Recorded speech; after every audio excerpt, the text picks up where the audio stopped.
All right, this is the end, guys. This is the end of the game. I will be using my Nintendo Switch 2 controller connected with the Joy-Cons. Uh, I think I know what's going to happen next here. We have to fight Wesker, and I'm sure it's not going to be easy. So I think I'm prepared. I think I have enough what I need. Um, like I said, it's not going to be easy, but I think my weapons are leveled up enough to handle whatever I need to handle. Against Wesker, it's not going to be easy. Maybe, um, Grace will help us. Maybe she will unlock some powers that she has. I don't know. Or some powers that she didn't know she had. Or maybe she already has those powers and she never knew she has those powers. Imagine that, like, your entire life you didn't know that you had powers and you just never knew how to unlock them. Or something, I don't know. And then finally she unlocks those powers and she destroys Wesker once and for all. And I think this is it. This is the last time we'll see Raccoon City. And I think it's time to end with the Raccoon City. It's been 30 years. Honestly, can I be honest? I think a lot of people are tired of Raccoon City. It's been 30 years. It's time to wrap this up and end this whole thing with Raccoon City after 30 years, man. It's a long time. And move on to different characters and different story line. But I think that's what Capcom will do with Resident Evil. They're gonna move into a different direction, you know. But we'll find out what Resident Evil 10 is, you know, whenever that is. You know, probably, you know, I'm guessing 2029, right? Let's say 2029. Or maybe earlier than that, maybe 2028. Are we going to see another Resident Evil? Yes. But I don't expect it to happen anytime soon. I'm thinking probably late 2028 or early 2029. But most likely early 2029, like January 2029 or February 2029, something like that.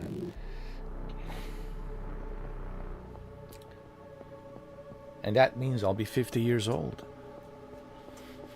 I'll be 50. I know. Middle-aged man. All right, let's play. All right, let's play. I'm not going to spend too much time talking here. I'm just going to focus on this game. You know, I just want to play this game. I want to finish it. You know, don't feel like talking while I'm playing the game. Guys, do me a favor, please. Don't ask me any questions while I'm playing the game because I'm focusing on the game. I don't have time to be answering your questions. And I'm trying to be, you know, straight up, direct about this. I'm not trying to be rude. I'm not trying to be a prick. I'm simply saying, you know, you have to understand when I'm playing a game, I need to focus. Because, you know, I'm fighting an enemy. I have a lot of stuff I have to deal with when I'm playing the game. And I can't be thinking about your questions and then I have to, like, answer your questions while I'm playing. It's really hard to do, you know, so please understand that. When I finish the game, then sure, you can ask me whatever you want to ask me, you know, but I can't do it while I'm playing the game. Okay, I just want to kind of clarify on that. All right, now let's do this. All right.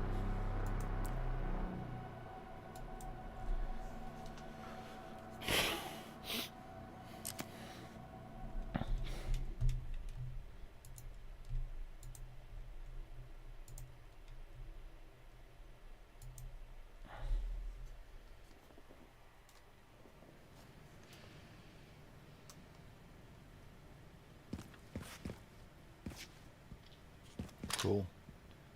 I will need that.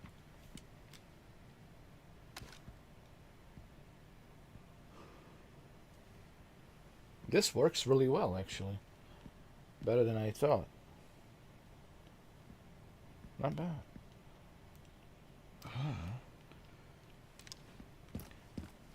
Making sure I have everything.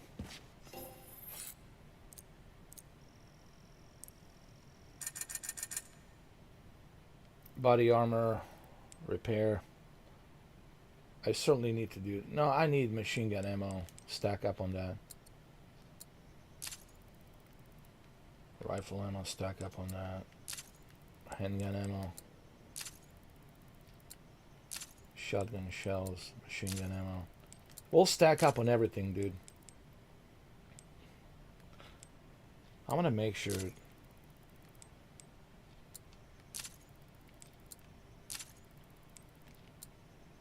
And body armor repair.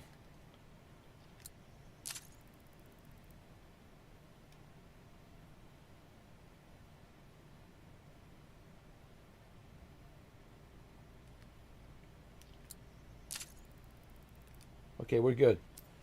I have everything I need. Let me get one more med injector. No, we're good. I have everything I need. I'm good here. Honestly, I think I'm more than ready to face off against Wesker. I know his name is not Wesker, but what was his name? Hold on. What was his name? Hold on a second.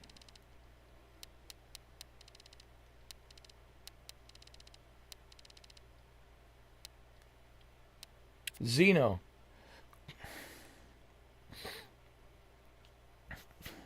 It's Zeno. But it's Wesker. It's a resurrected Wesker. Zeno. Okay, trust me. Trust me.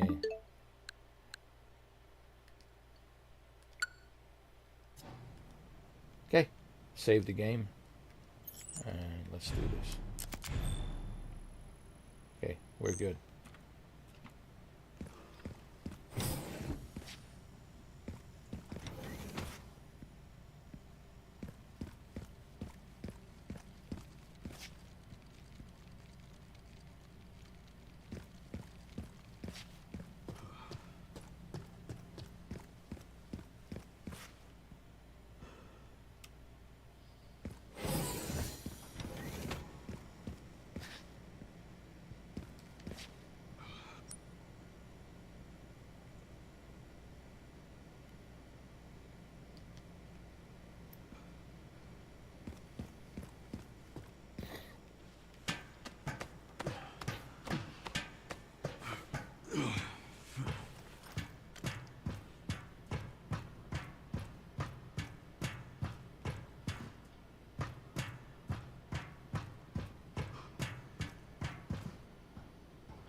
Wait, I was already here.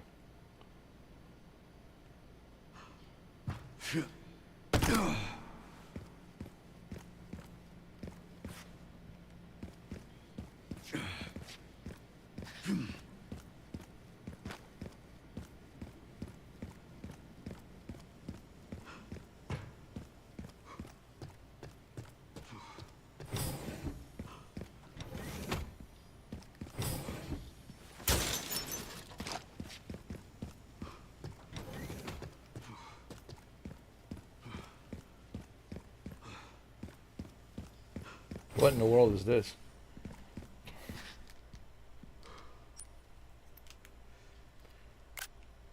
HDR in this game looks really good. It really does.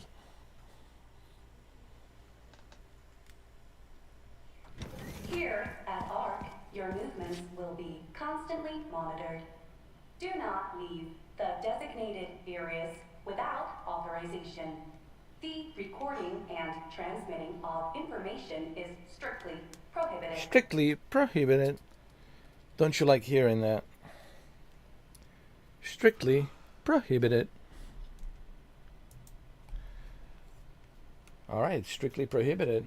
Alright.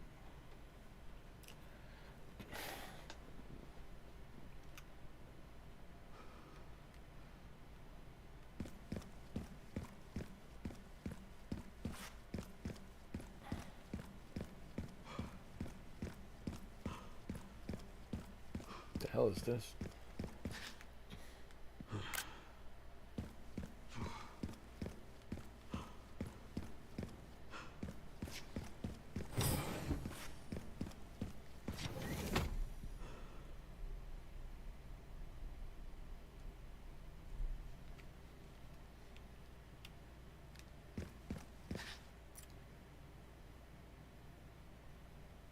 Ark.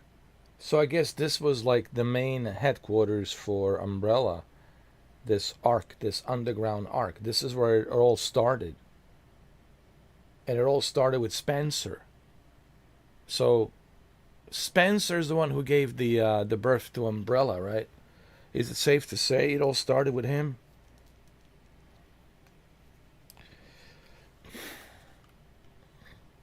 Nemesis, there's Nemesis. We've seen that. We've seen that in Resident Evil 3. We've seen Nemesis. Yeah.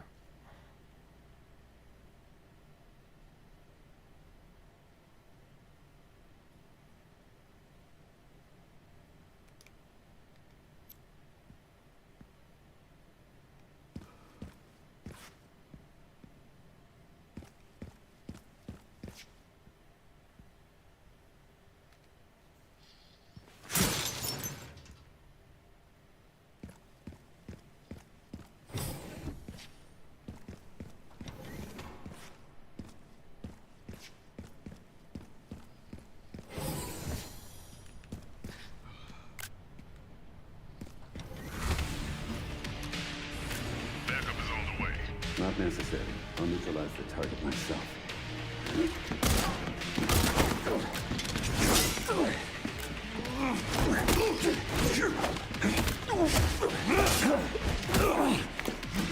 John Wick.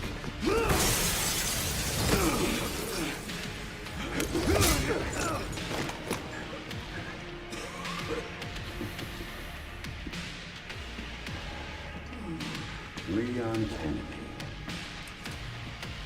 We finally meet. I didn't realize I had such a big fan. How about an autograph? I heard you were a smartass.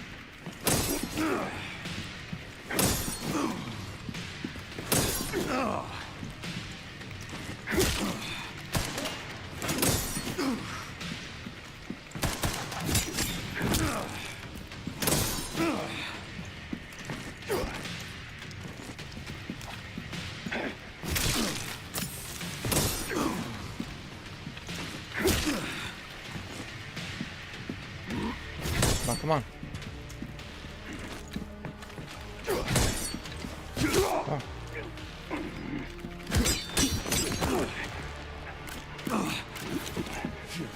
Come on, bring it. Not bad for someone at death's door. Worried about me. How sweet.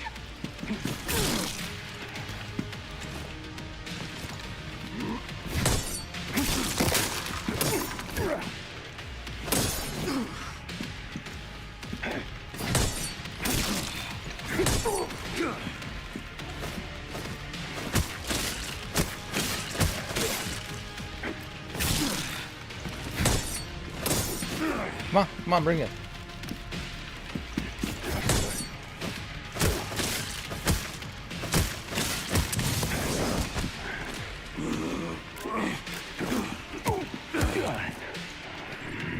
Oh, great. Sneaky bastard.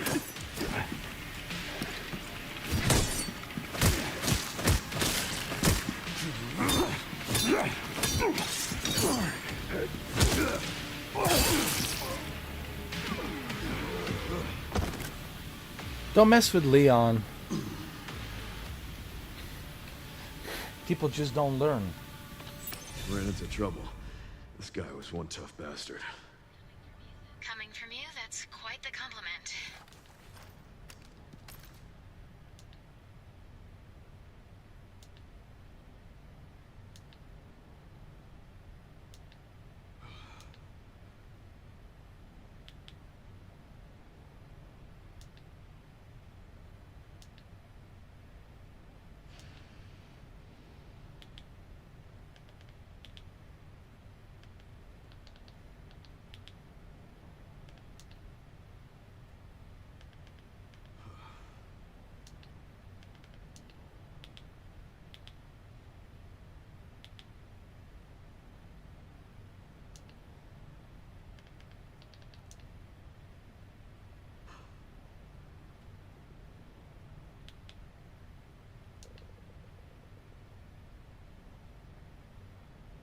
Sorry about that. I'm just checking my OLED pixel brightness.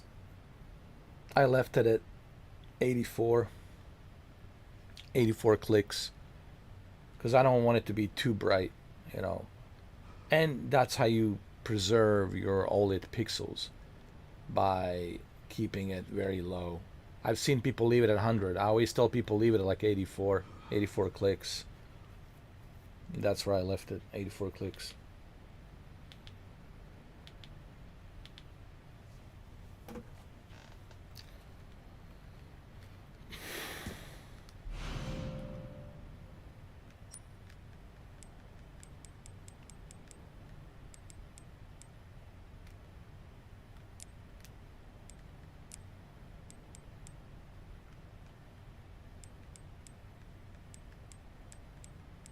Let me see.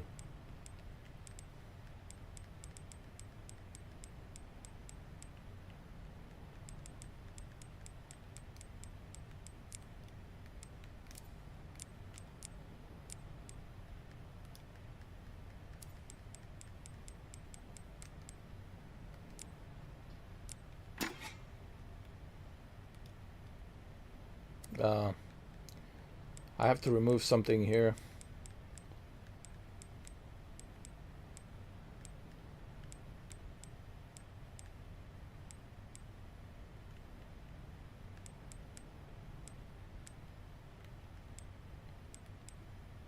That's okay, I don't need it. I'll be alright.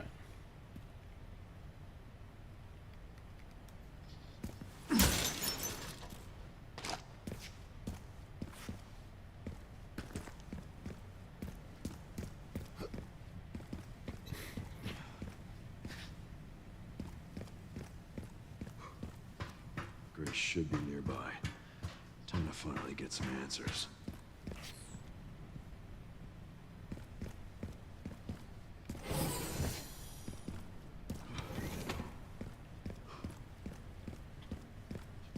Grace should be just up ahead. Oh yeah, there's spoilers warning here, guys. Just to let you know, if you don't want to watch this, I totally understand. I don't blame you for not watching this. I don't like spoilers either. But if you don't care, and if you're not planning on playing this game and you just want to see what happens at the end, be my guest, stick around. But I have to let you know, clearly it says the end, so you know that there's spoilers, okay?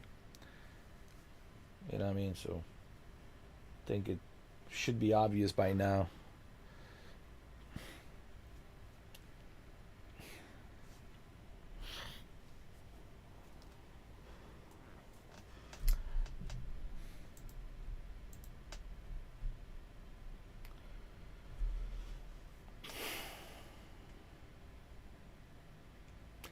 Seven days. It took me 7 days to finish this game. So this is not a short game. Alright? So anybody who says, oh, this is a short game, believe me, it is not. It's a very lengthy game. I knew it. There he is. Wesker!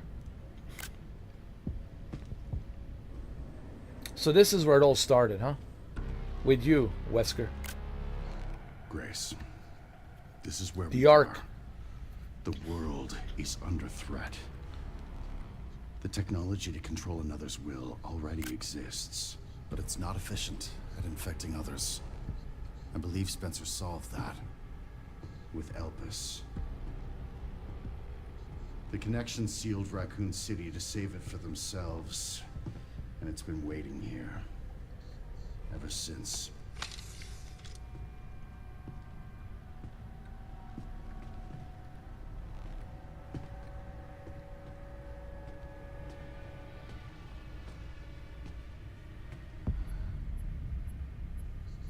This is as far as we could get. If the wrong password is entered, the Ark will be destroyed, and Elpis will be lost forever. So tell me, Grace, what's the password? I don't know. Of course you do. You're the... Leon! Don't embarrass yourself, Mr. Kennedy. You can't beat me.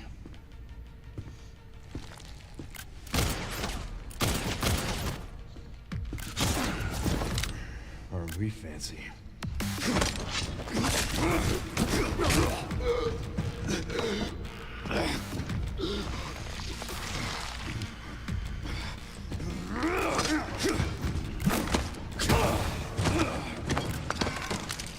Wesker's always been good.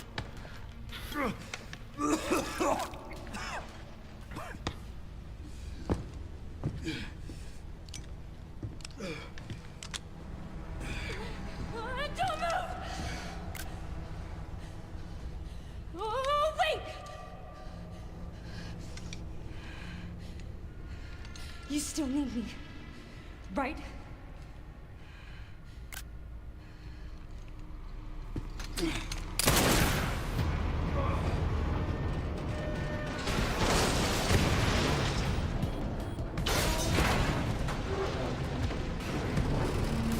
Come on!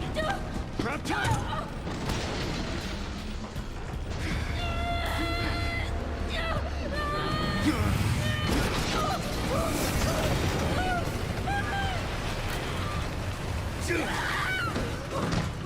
I got you.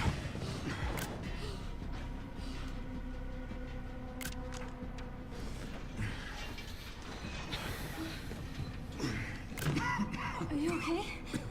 Me? I feel like $1,000,000.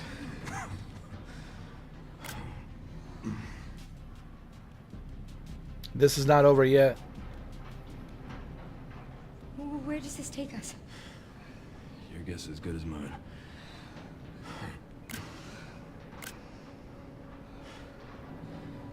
Time to get off. Come on.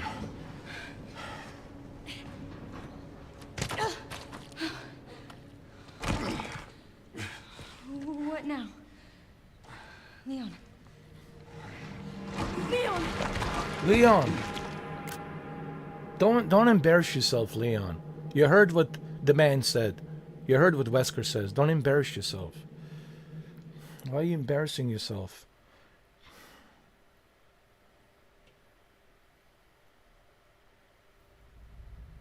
October 9th, 4:53 p.m.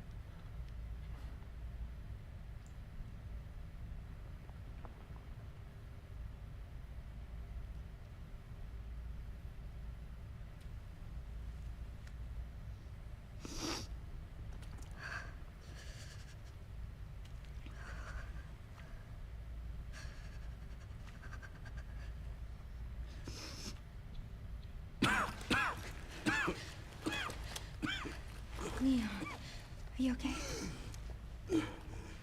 He's dying. How long was that out? I don't know.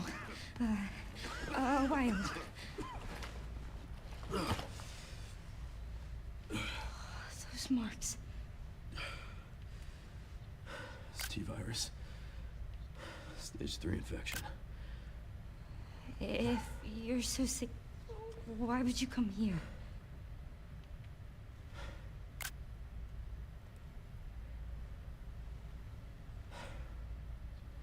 This place.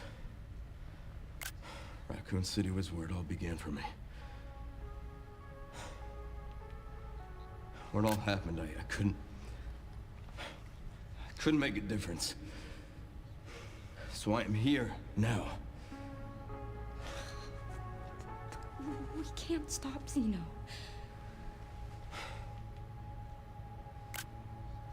He said something about you having a password. What was he talking about? I don't know. I'm sorry. Hey, here.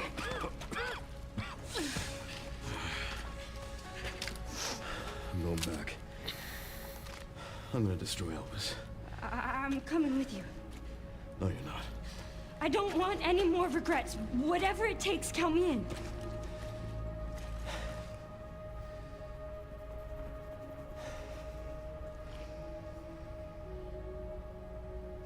If anything happens to me, you promise you'll end this. I promise. Come on.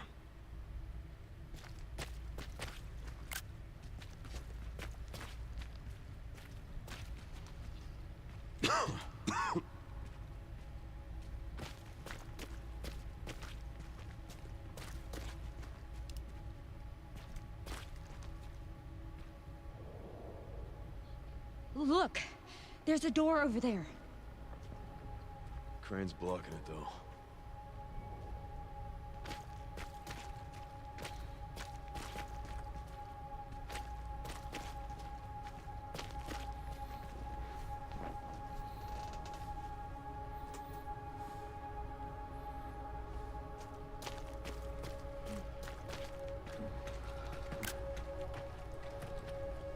I can check it out for us. You think you can give me a boost? Guess we're about to find out.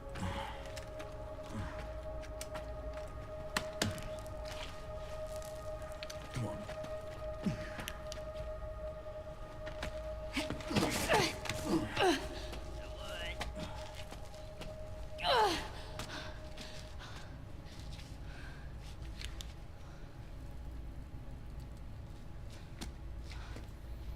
Watch out for yourself up there, yeah? I will.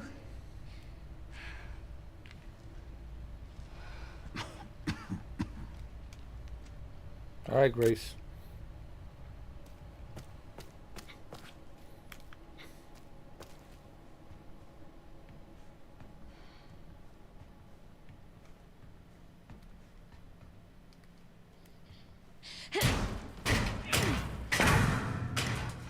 Once I go down, there's no getting back up.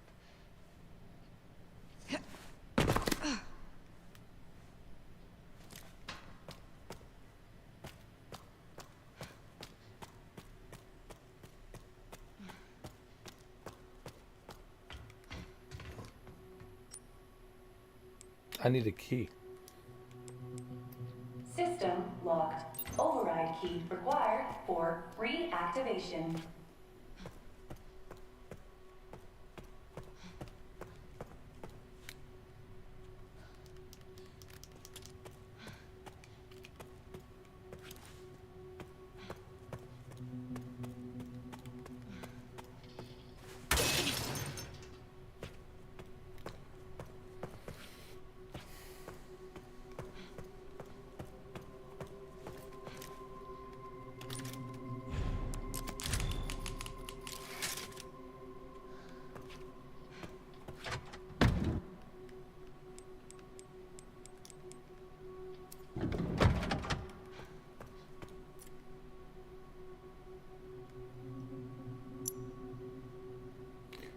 Archive Central Refining System, Pandora.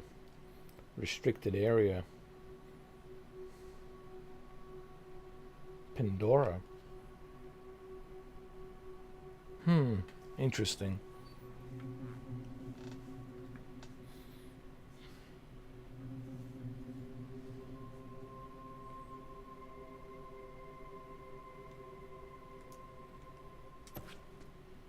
Okay, just beyond here.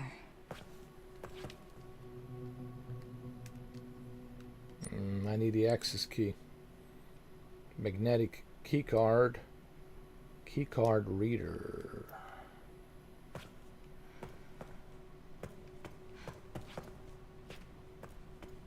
It's probably in here. Warning. Threat level orange. Confirmed in storage sector. Critical error. Containment lockdown failure.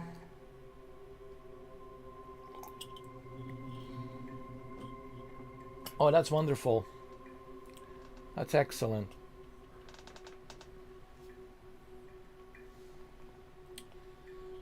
That's just wonderful.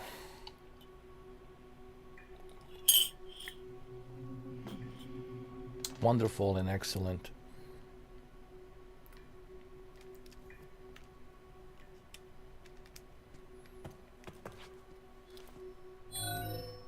Come on.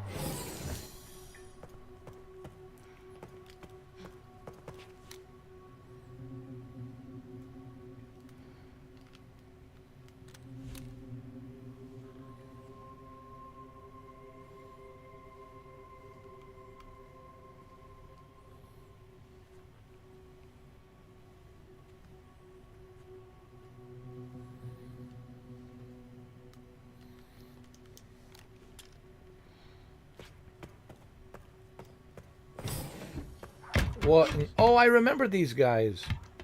I remember these guys. I do. I remember them. I need some ammo.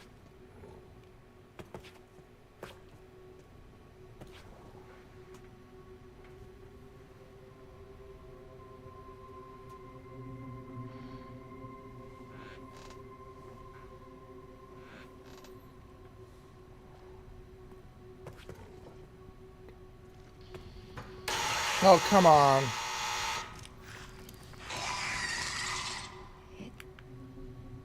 Can't see. Can't see.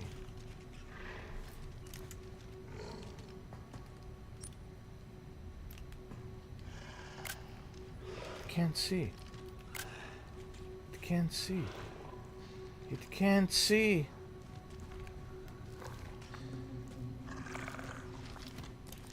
That's good, actually.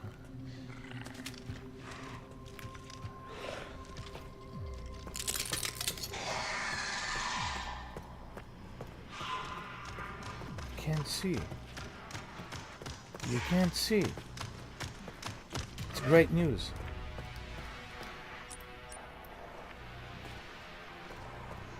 They can't see. Hey, you can't see either?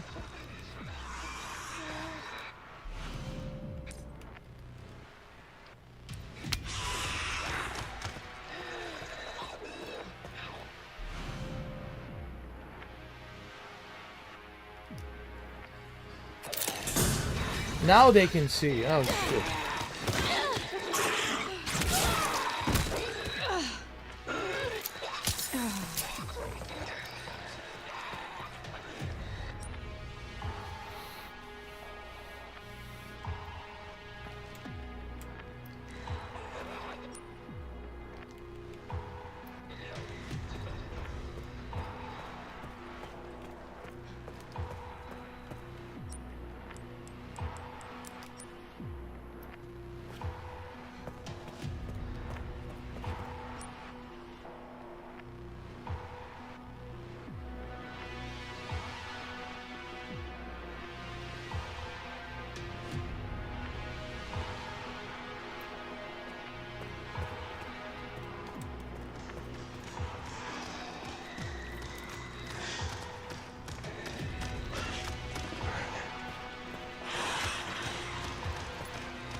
Override key dump control room.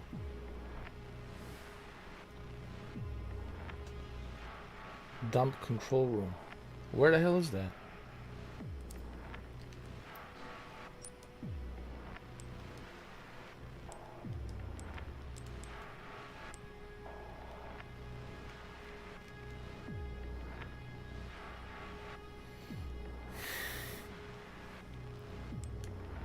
Ah, it's downstairs.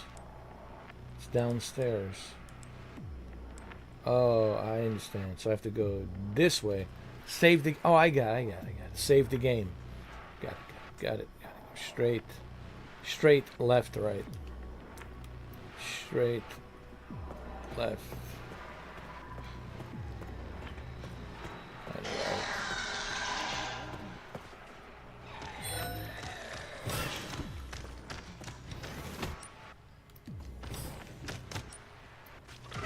Save the game. I got it.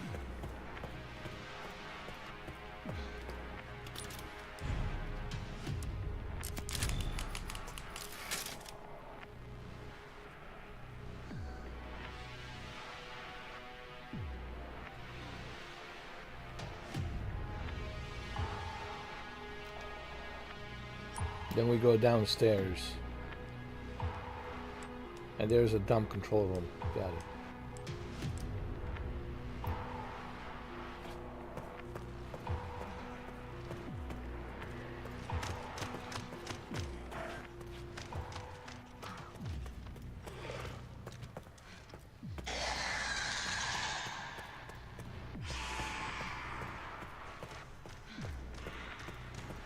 There it is.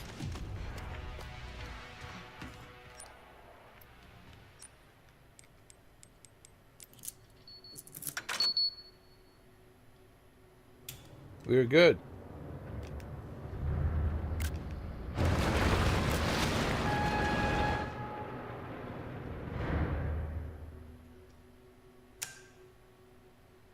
Head to the central refining All right, Leon. system. Be careful. I need to get going too.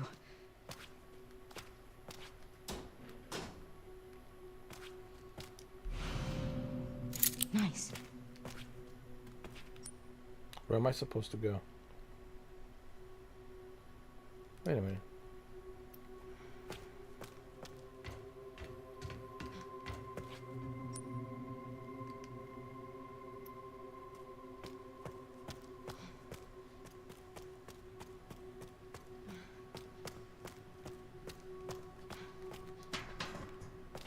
Oh yeah, that's right. That's right.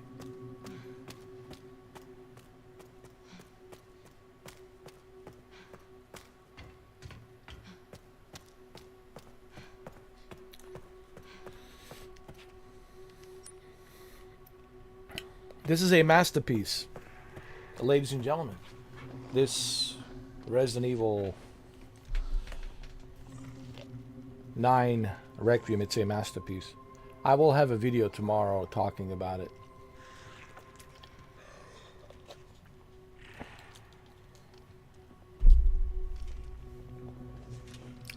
And there will be spoilers, because it's difficult for me to talk about the game without spoilers.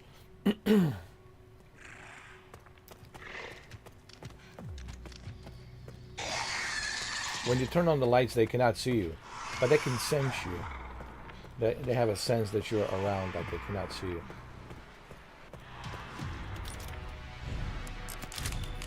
Now I can open all of these doors. Shouldn't be a problem.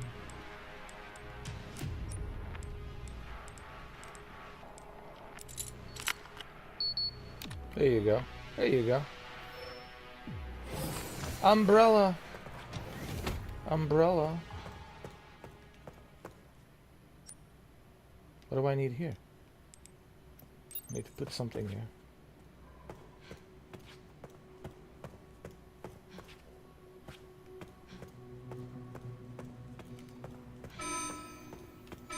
Threat level red in storage sector. Rebooting AI control center. Noah. Oh no. What's the password?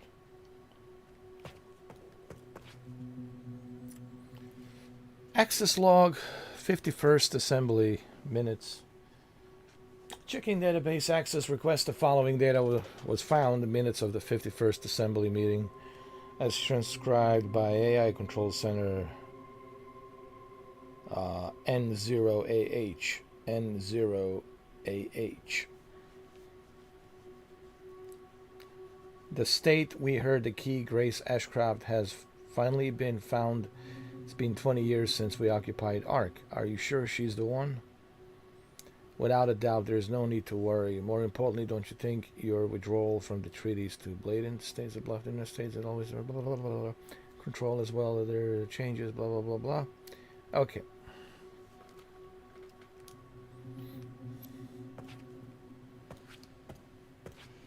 You can now craft a bottle of acid. Okay.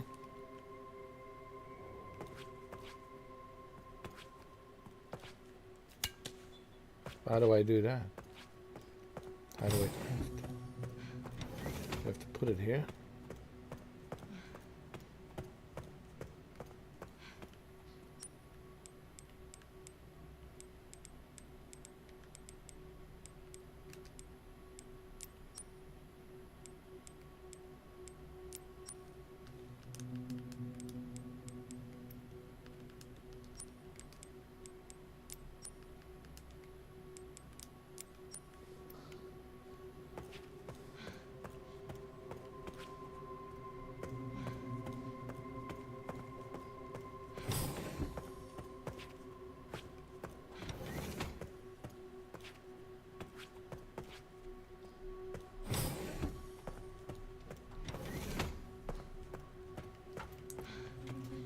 Well, I don't know what I'm supposed to do here. I guess I have to look at the, what you call it, some more documents to see if I can open this safe.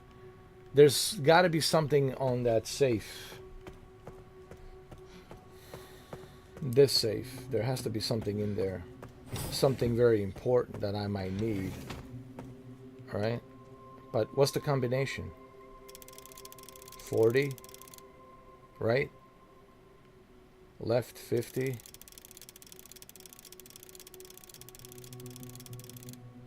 And right 60. No.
Oh, 10, right 10, left 90, 20.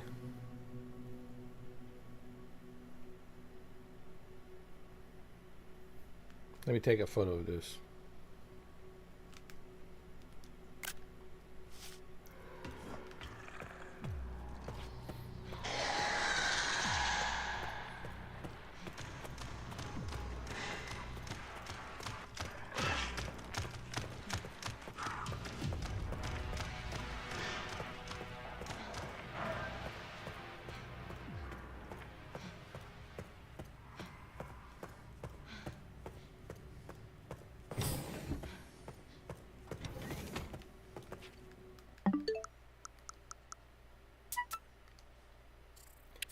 Right 10, left 90, right 20. So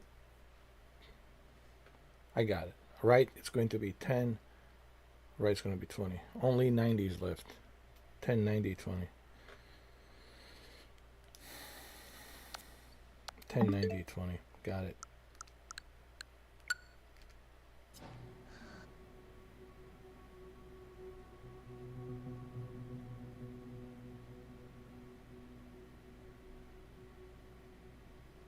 And then 90. Oh no, hold on. 10, 90, and then 20.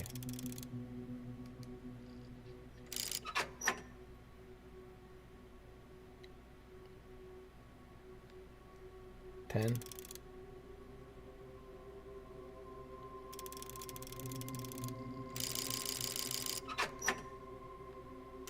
$10. Oh shit. Hold on. 10.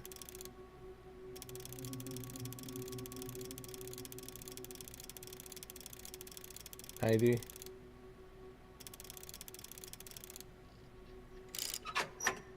10. 90. 20. What the hell?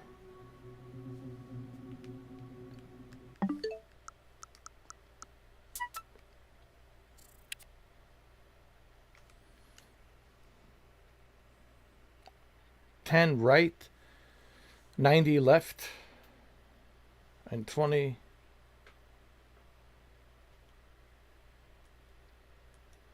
Wait a minute. Where are we?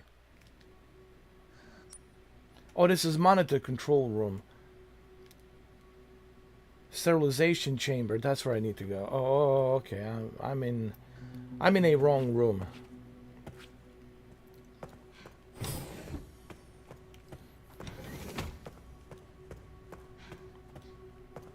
I was about to say.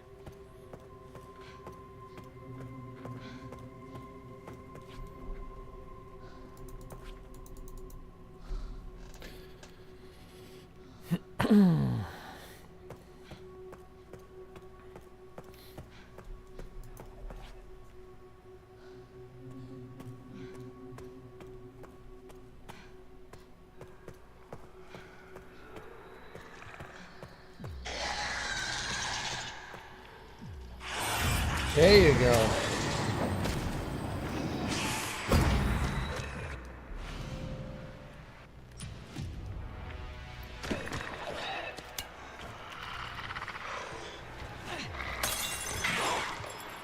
What the hell?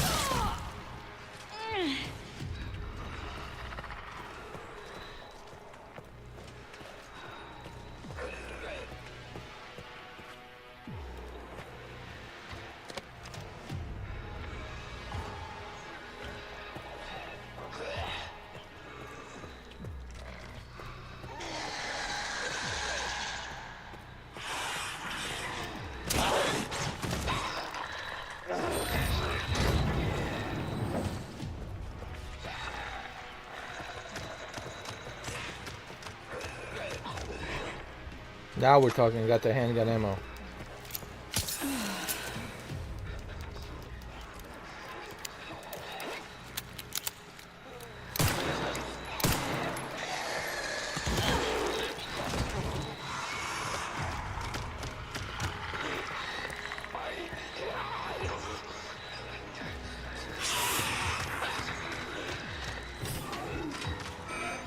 AI Control Center. NOAA. Reboot failure. No response.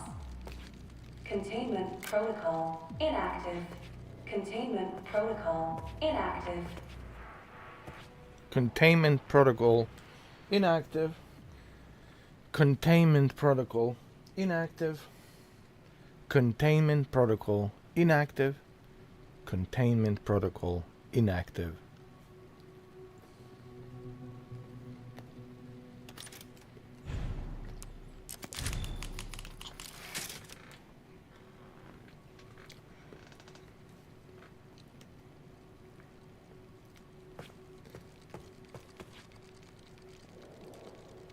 Don't forget, containment protocol inactive. I'll repeat again. Containment protocol inactive.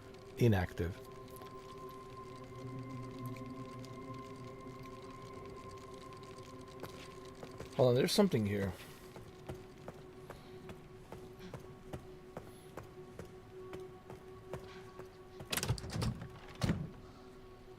Ooh, what is this? Noblesse Orb. Arb. Man, I need to learn how to spell. It's not Arb. Arb. Unless you're pirate. And if you're pirate, you might call it Arb. Herb, a beautiful white herb. Herb. It's orb. It's a beautiful white orb.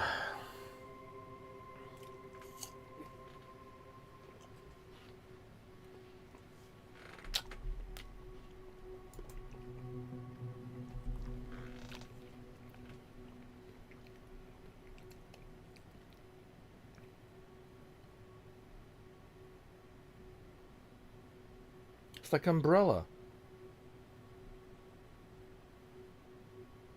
Look. It looks like umbrella.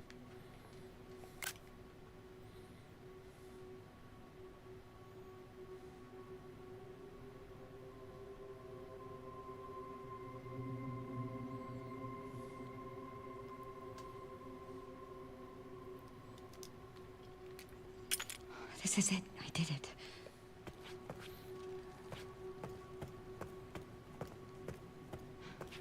Save the game. Save the game.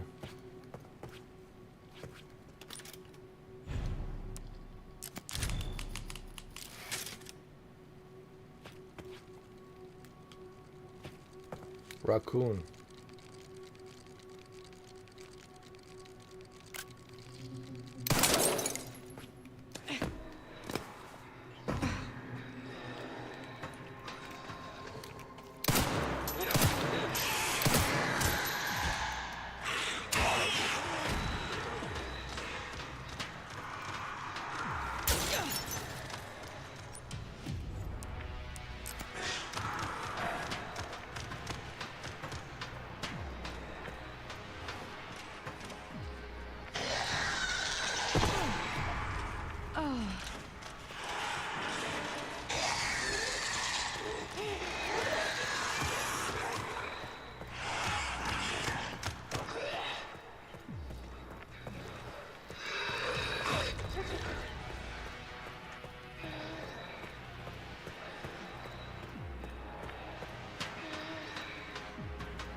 I need to drop some stuff here.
A ways to go.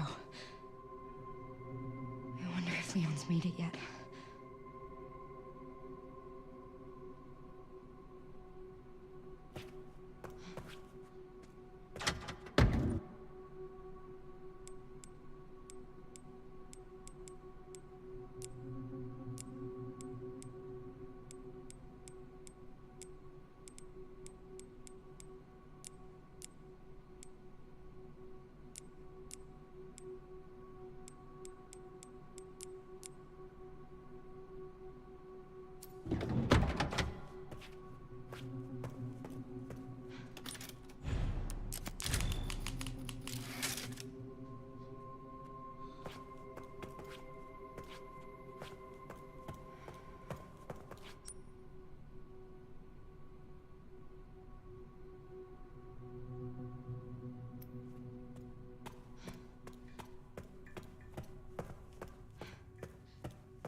Something important. I'll explain later.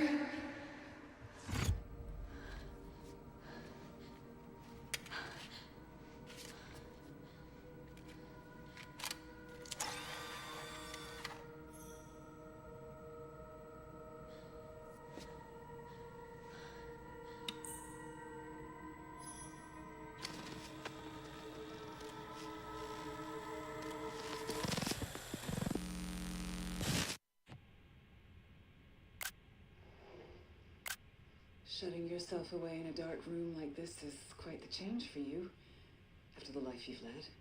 Life takes unexpected turns, don't you think? Looking back, do you feel that the choices you've made have contributed to your present circumstances? Of course. What you sow, you reap. Isn't that the natural order? So, tell me, Lord Spencer, what would you like the world to know? The truth. But, a short break before we begin, Miss Ashcroft. I'm not a young man. I don't have the energy I once did.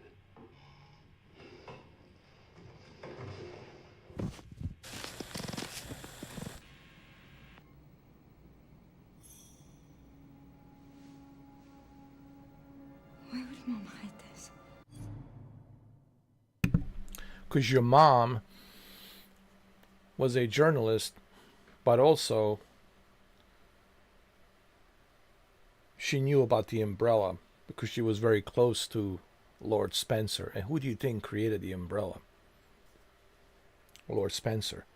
If you are a really good friend of Lord Spencer, you have full access to the Umbrella Corporation. Okay? So all of this now makes sense. Is that her real daughter? I don't think so. I think that's a created human being with special abilities. Just like Evelyn was created in this other group called the Connections. Okay? Which are more like roguelike type organization. They're like underground, low-key. And of course, Mother Miranda has something to do with the creation of Evelyn with the mold. Remember, she found that mold and she gave that mold. But it's a whole different separate story from the umbrella. So, people need to understand 7 and 8, it's a separate story. It has nothing to do with the umbrella. While this is more of like putting the closure to the umbrella story in Raccoon City. So that's what the Requiem is. Give me the Requiem for the final closure of this umbrella Raccoon City outbreak. And that's why they call it Requiem. Give me that Requiem, right? Give me the answers. While 7 and 8, it's a totally different story. And I think that's where Resident Evil 10 is going. Resident Evil 10 is going to a direction of Chris Redfield and Rosemary, right? We'll play Village, once I finish Resident Evil 7. And even in a Biohazard Gold Edition, you will find out from Zoe, like, some more information about Miranda, who she is, and who these groups are called the Connections. Okay? So, understand this. Leon Resident Evils and Jill Valentine Resident Evils are mainly focused on the Umbrella and Raccoon. While the Chris Redfield, it's focused more on this other group called the Connections. Okay? And I think that's what they're trying to do. They're trying to put a final closure to the whole Umbrella story and to be done with the Raccoon City and Umbrella and just kind of be done with the Umbrella. Okay? And I think that's what Requiem is let's kind of finish this whole Umbrella, the whole Umbrella thing. And let's take Resident Evil to a different direction. And I think that's what we'll see with Resident Evil 10. It'll be a totally different direction, which will tie in with, of course, the Village. Where the Village ended, that's where the Resident Evil 10 will continue. You know, you guys have to, like, connect the dots with these Resident Evils, because they're kind of all over the place, you know. And it took me a while to figure that out. Same thing with Metal Gear Solid, you know, universe, trying to put everything together. It takes a while. But I think if you understand the story, if you understand the universe of Resident Evil, you will appreciate these Resident Evil games even more once you understand the universe of the Resident Evil. Same thing goes for Metal Gear Solid. Once I understood the universe of Metal Gear Solid, once I started playing Guns of the Patriots, which is one of my favorite, it was a masterpiece, 10 out of 10, easily. And I have a feeling that Resident Evil Requiem, it's very similar to the Guns of the Patriots. Like what the Guns of the Patriots did with Hideo Kojima for Metal Gear Solid 4. And I have a feeling it's kind of the same thing here that they're trying to do with Resident Evil 9. To finally put that final chapter, put it behind the whole thing about Umbrella and who's behind that, what happened, all of that, etc., etc. And I think that's what they're trying to do, you know. That's my observation from my understanding, you know. Of course, I'm not writing these stories.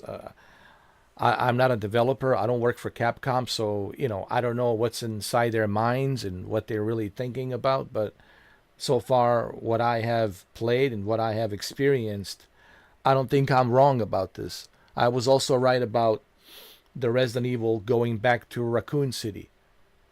And I just had to look at the trailer and I knew that we were going back to Raccoon City. But why are we going back to Raccoon City? So I'm kind of using the logic, what the title says, Requiem. What is the Requiem, meaning of a Requiem? Give me a closure. Give me that final closure. Give me that Requiem to this whole Umbrella Raccoon City story.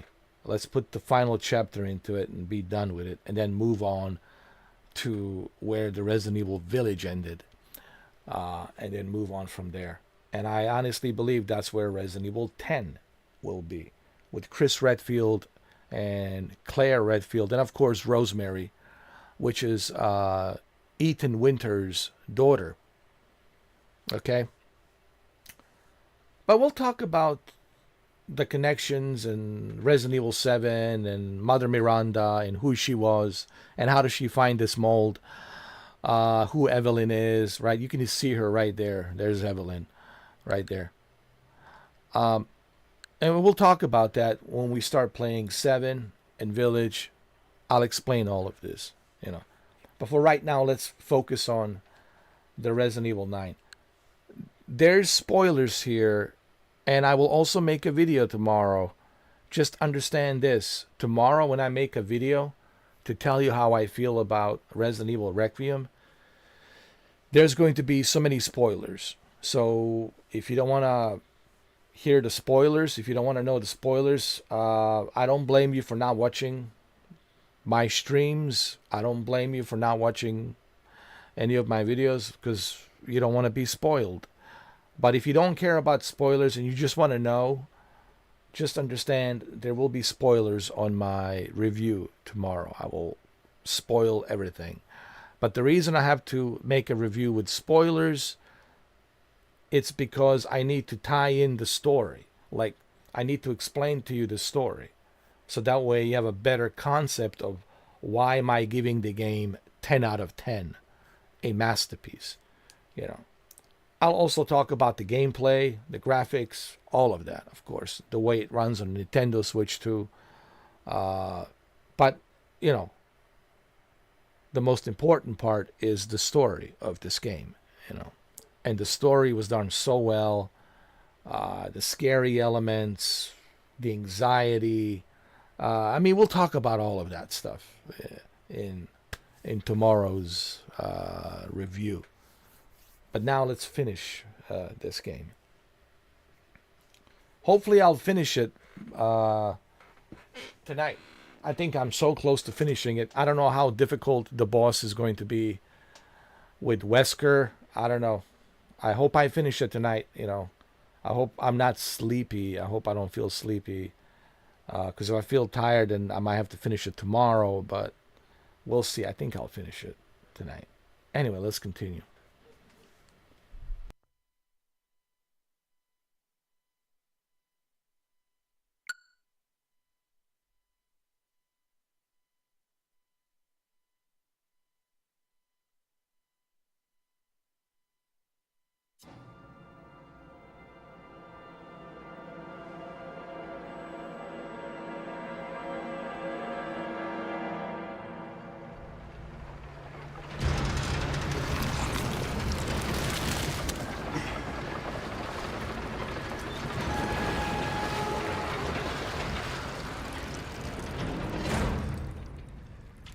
Okay. Back in biz. Fuck. You alright, Leon? I am now. Grace cleared the way for me. That's not what I'm talking about. Your body can't take much more. I'm gonna settle this.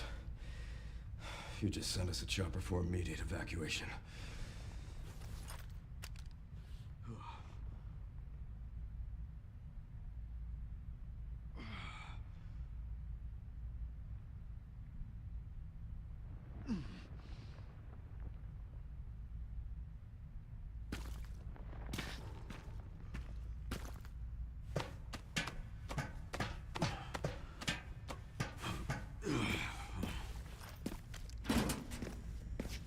Containment breach. System-wide surveillance failure detected.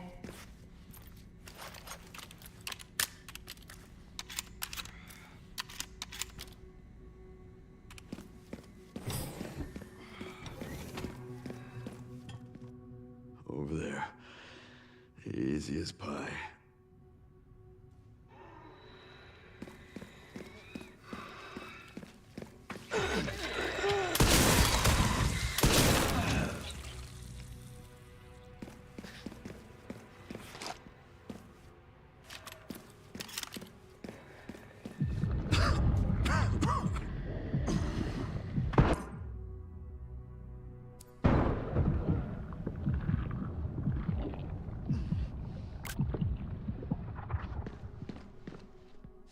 Oh, shit. You've got to be kidding me.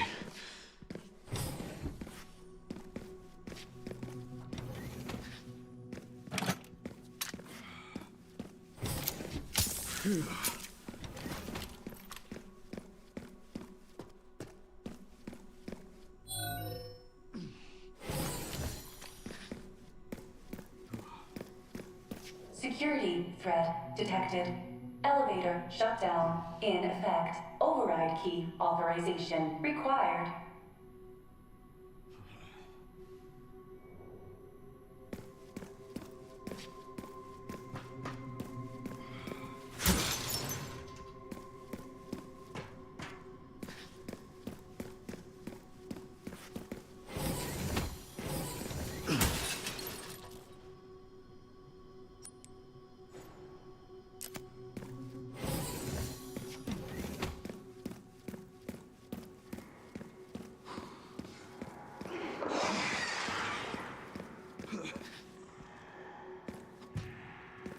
This must be the room.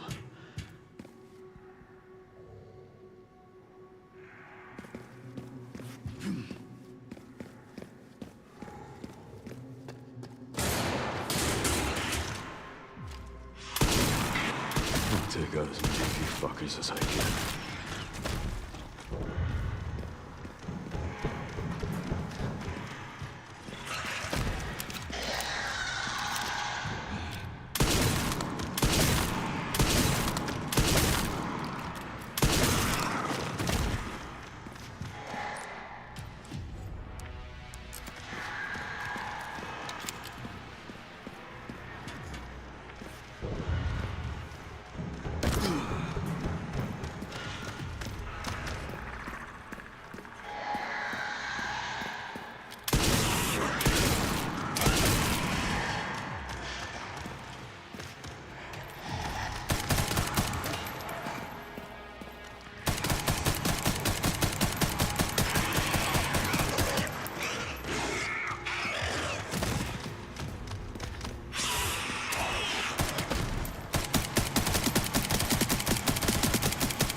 changed much, have you?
This must be the room.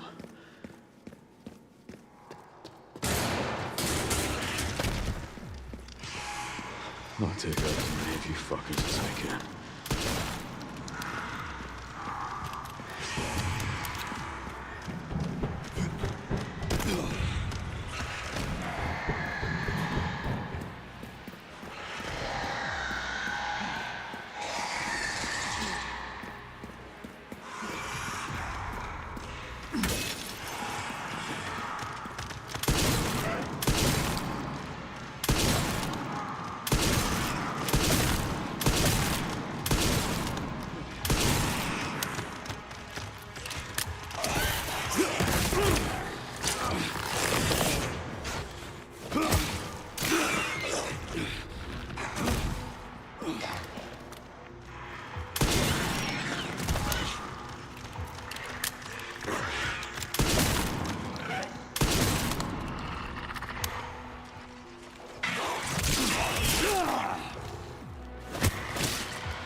haven't changed much, have you?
Warning, autoclave compromised.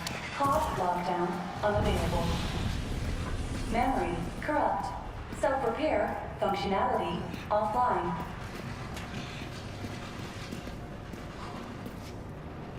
Aerosol monitor warning. Pod lockdown unavailable. Yeah. Let's get this over with.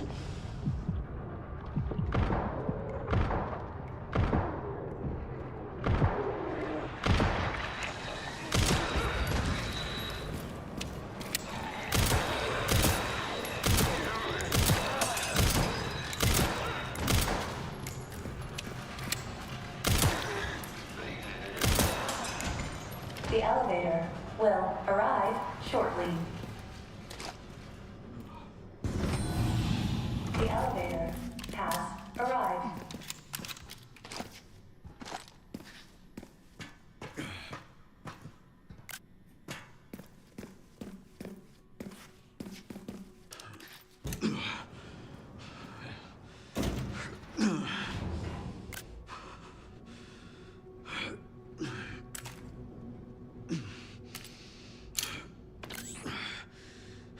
Almost there.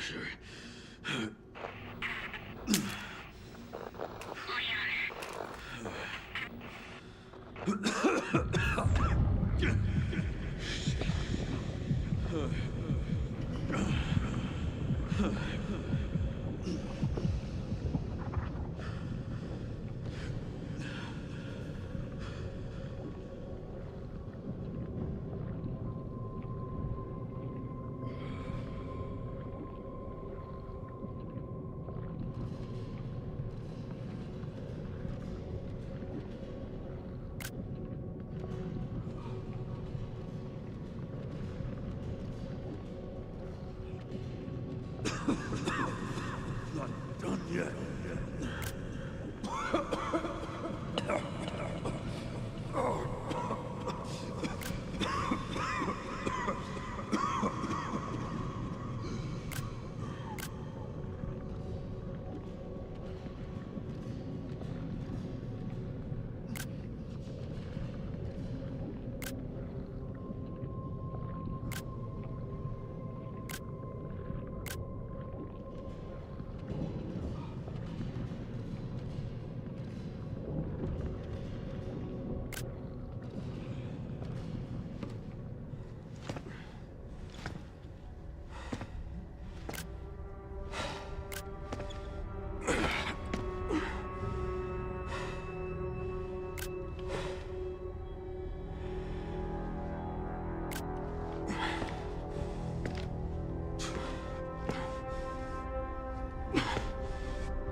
What kind of legacy do you want to leave behind?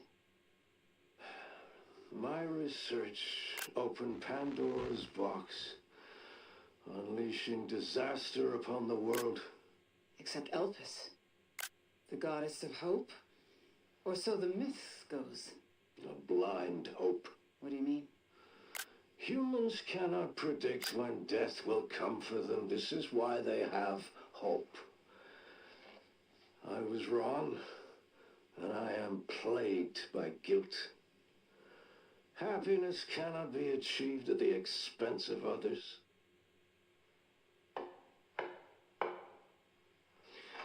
I think that's enough for today. Why did you accept my request for an interview?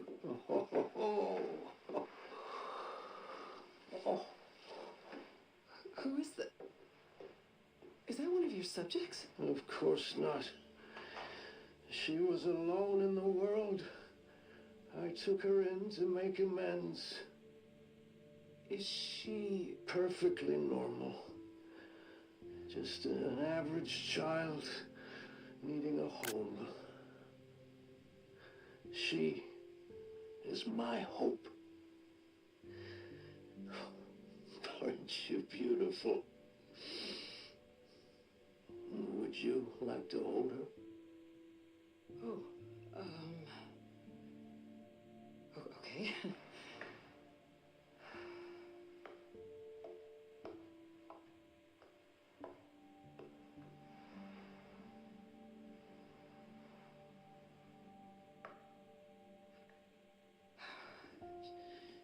She's adorable. What's her name? Grace. Grace.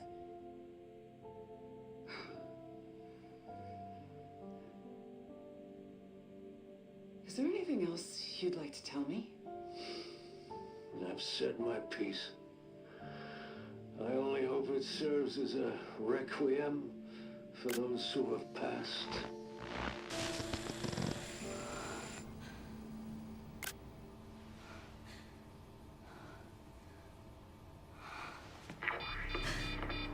Leon. Leon.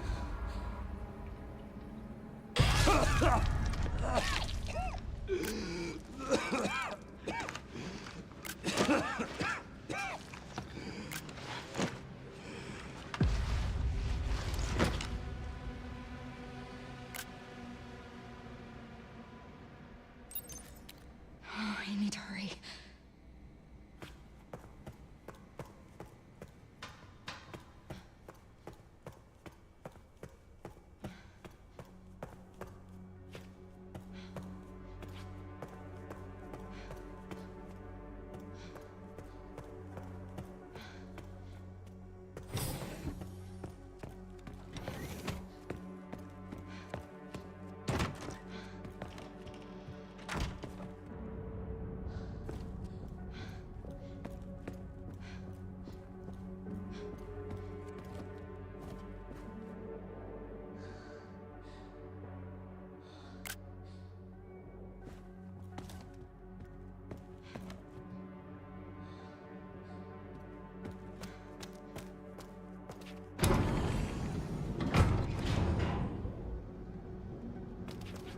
This is finally my chance to do something.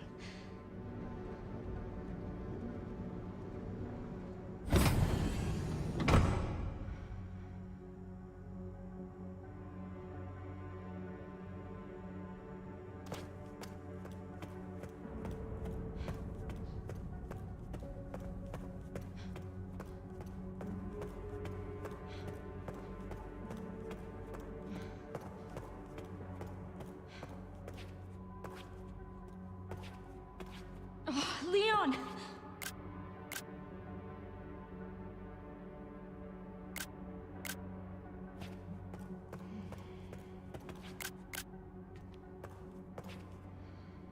Leon! Oh no. Oh, hey, it's me. It's Grace. Oh, please wake up. Come on. Wake up, wake up. Hey. Hey, you. I was just resting my eyes. You're okay. Oh, let me help you.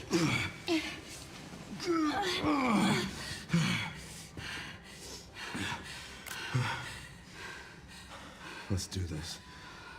Okay.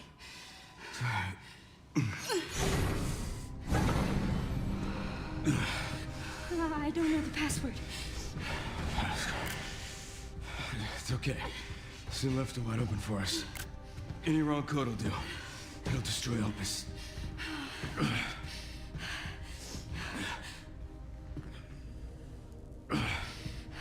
Let's try. Grace, whatever it takes. I can buy you some time. No. No, I have an idea. I trust you. I trust you.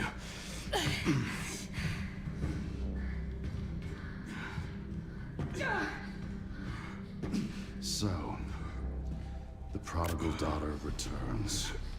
I know the password. Fulfill your destiny, and all will be forgiven. Only if you let Leon live. Very well.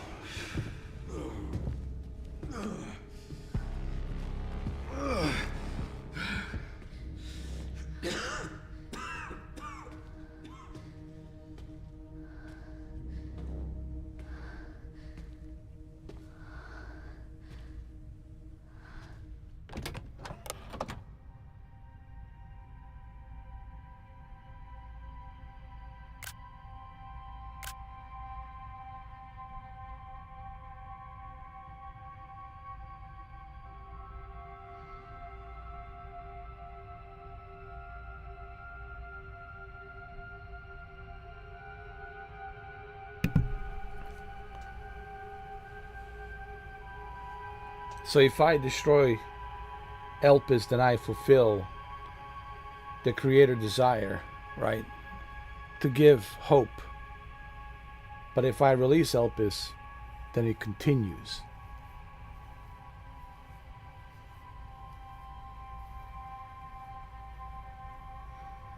And will never be at peace. But what happens if I release Elpis?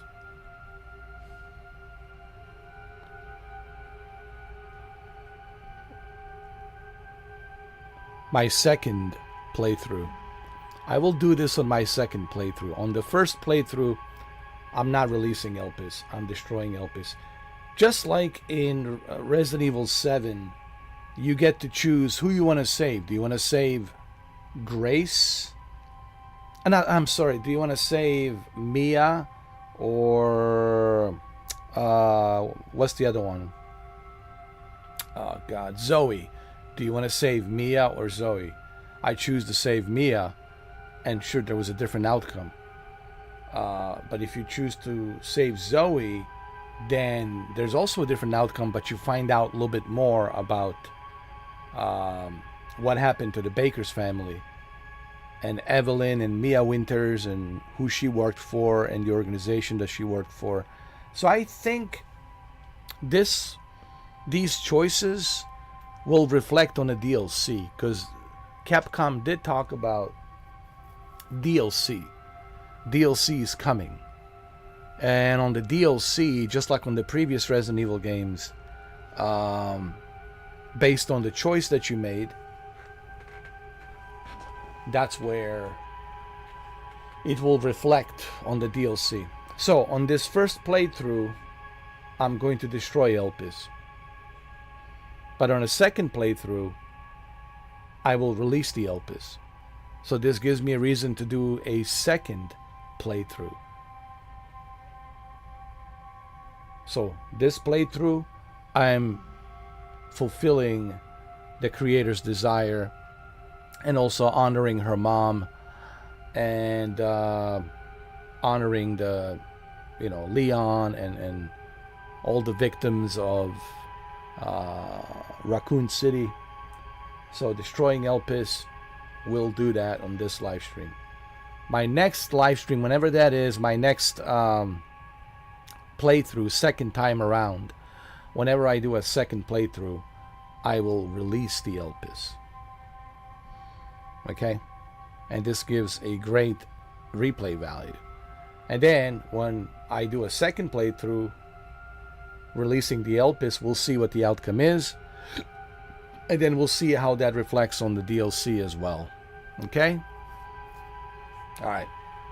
So, this playthrough, I'm destroying Elpis.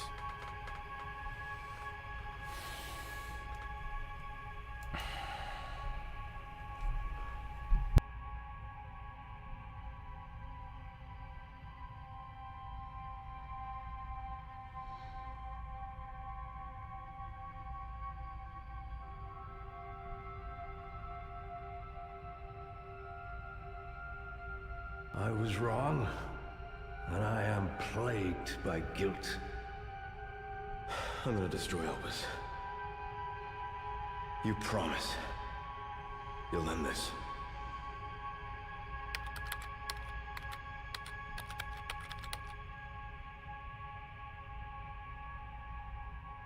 This is it.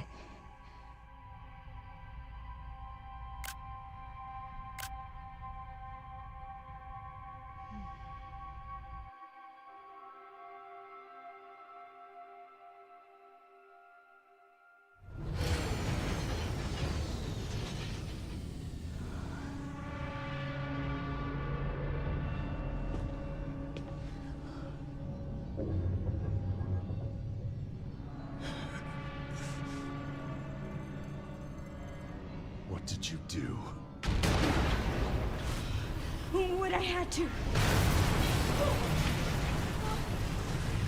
Grace, get out of here!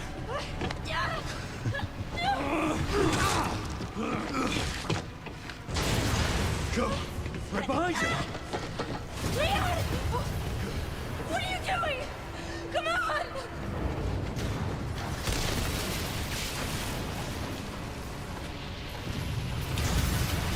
Leon!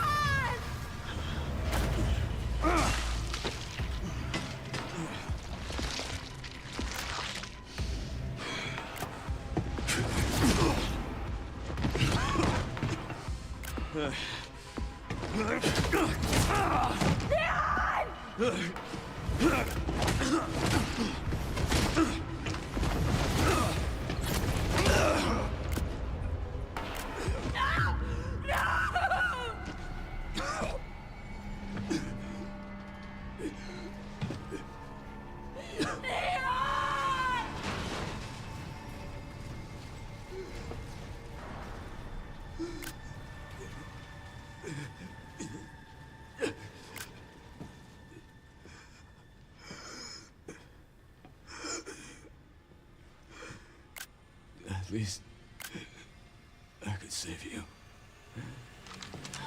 No!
I wish I could have saved you, Leon.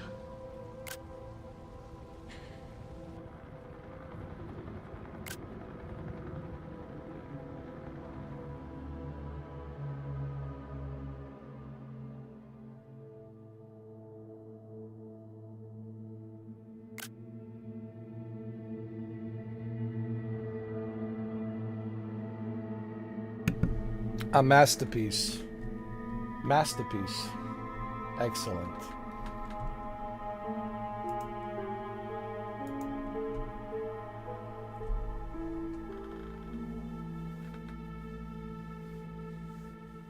A masterpiece. Yeah, I see what you guys are typing.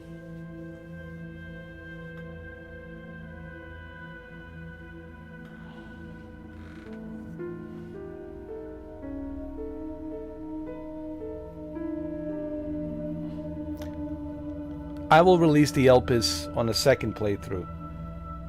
I like this, the way it ended. It's really the way I imagine it to end. With him dying.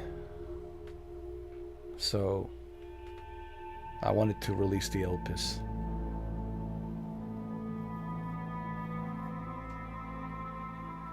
I mean, I wanted to not release the Elpis. Destroy the Elpis.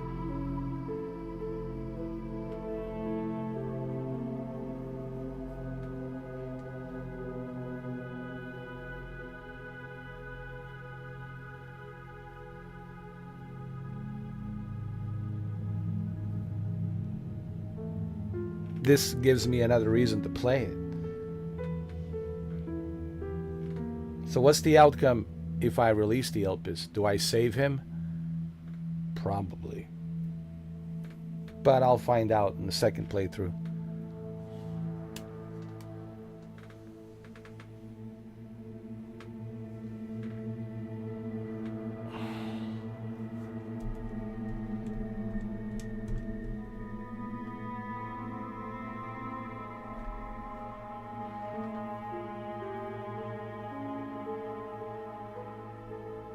I want to see if there's anything after credits, if anything shows up. So what happens in the DLC? I destroy the Elpis. How does that reflect the DLC, I wonder?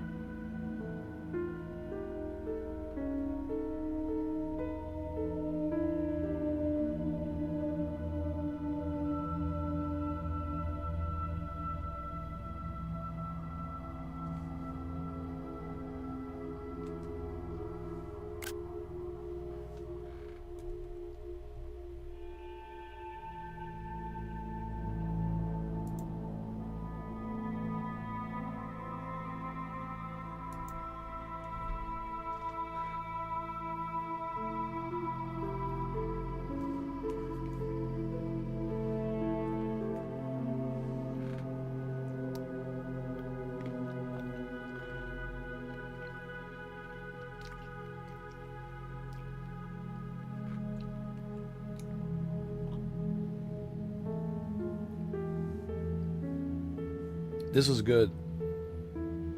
I like my ending. Very dramatic.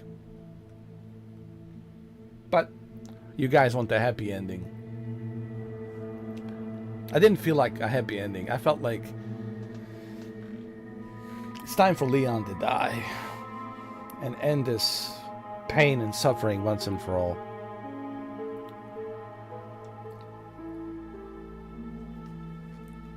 See, this is what gives these Resident Evil games the replay value. So now, whenever I decide to replay it again, I know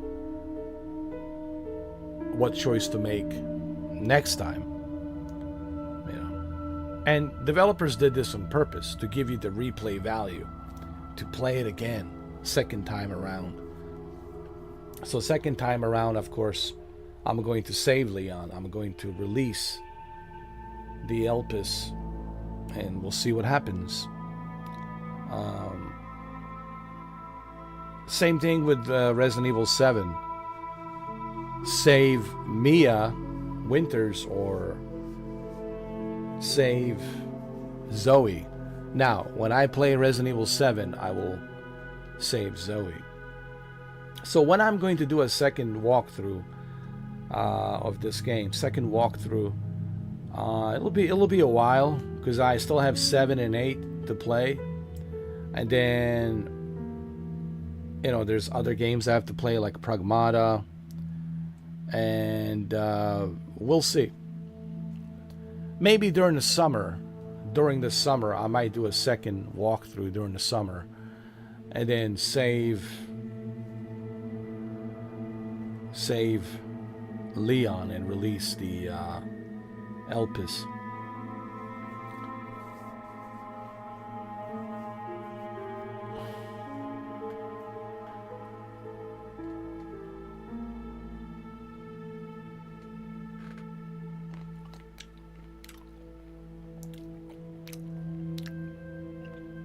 I'm going to take a piss as soon as I come back from the piss. I'll talk more about this game. I've been holding it in for like 2 hours. I have to go take a piss.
All right, I'm back from taking a piss.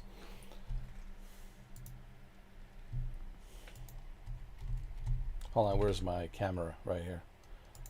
Yeah, I've been holding it in, man, for like 2 hours.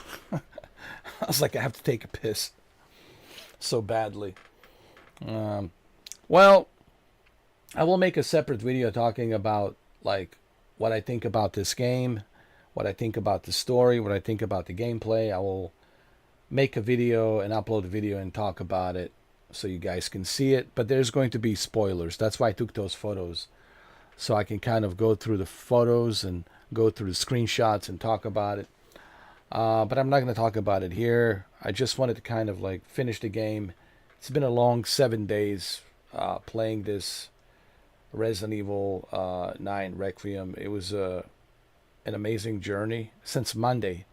Like 1 full week, 7 days. It has been me playing this game. So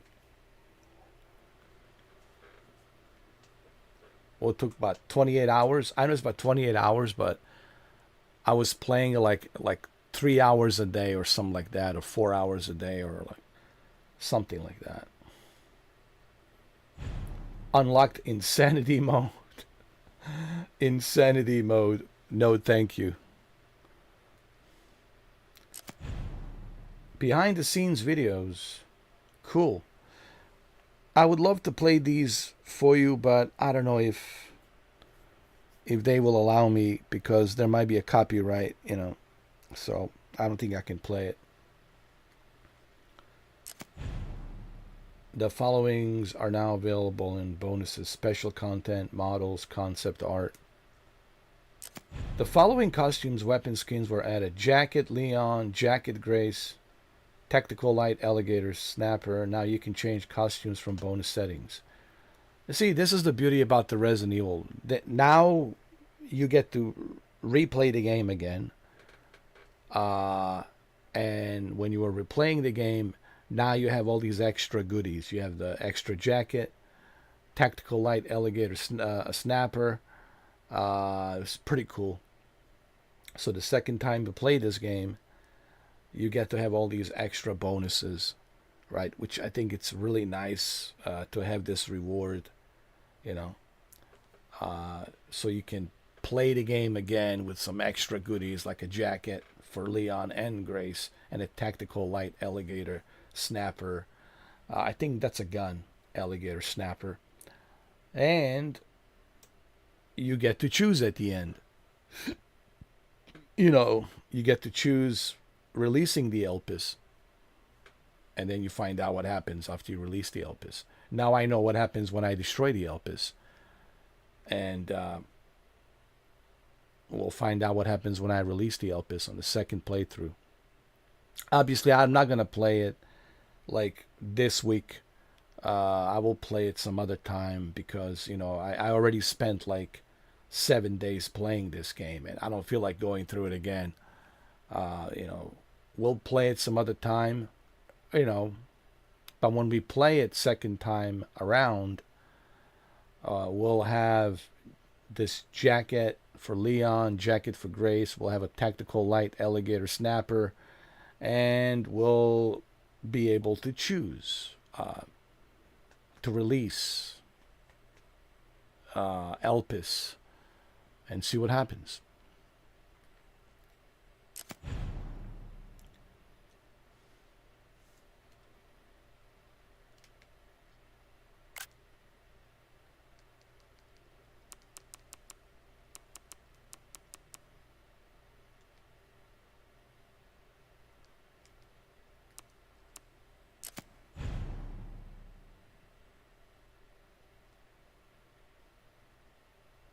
Oh, really? No kidding. You can return to the point in the game. This is why I love developers. This is why I love these developers. So they're not forcing you to replay the game again. This is really nice that they're giving you the choice to choose Elpis, to release the Elpis. How cool is that? Again, this is why Capcom is so amazing. Capcom really has a great year this year with this game, and then with the upcoming Pragmata. This is why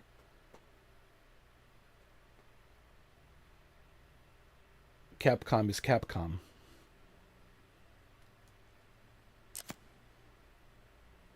Well, let's see what happens when I release the Elpis.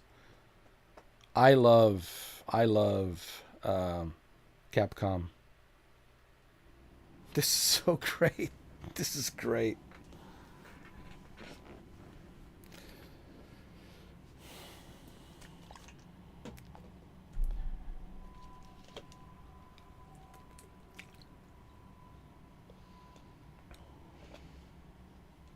And this is why this game is a masterpiece. I love it. I mean, how cool is this, man? That just shows you how great these developers are. They're thinking about everything. Because they know someone will make the wrong choice. And they know you'll probably want to, like, find out, well, what happens if I release it?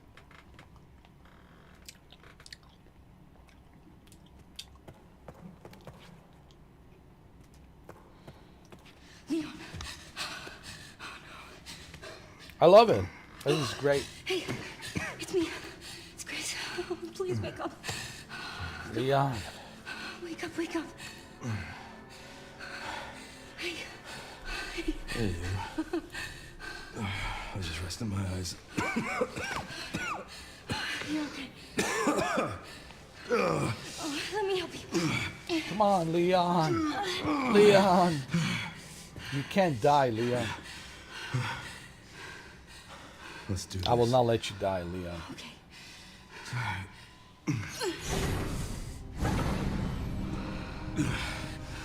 I don't know the password. It's okay. Soon left are wide open for us. Any wrong code will do. It'll destroy Opus.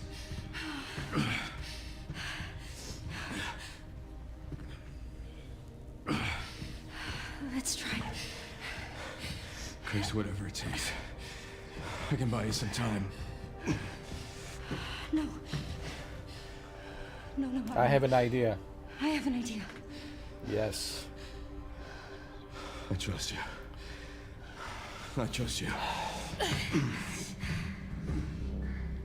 I know you have an idea. So, the prodigal daughter returns. I know the password.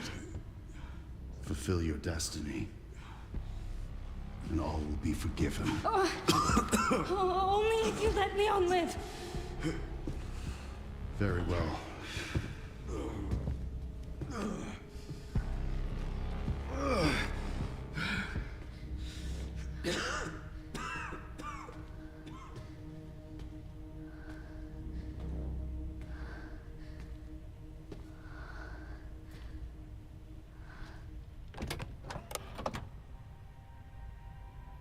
Release the Elpis.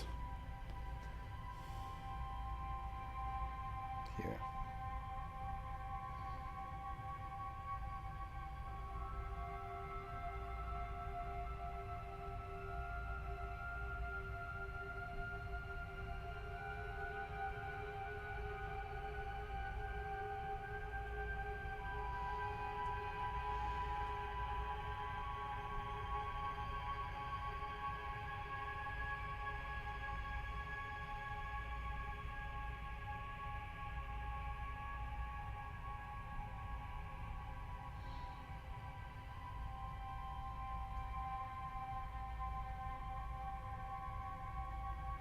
You guys ready?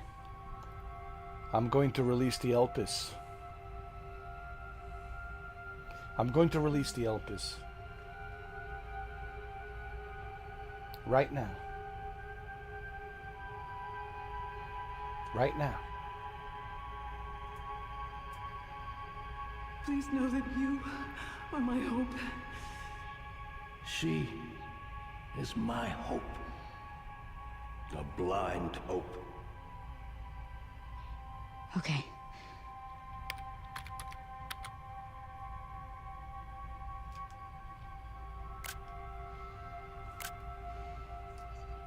This is it.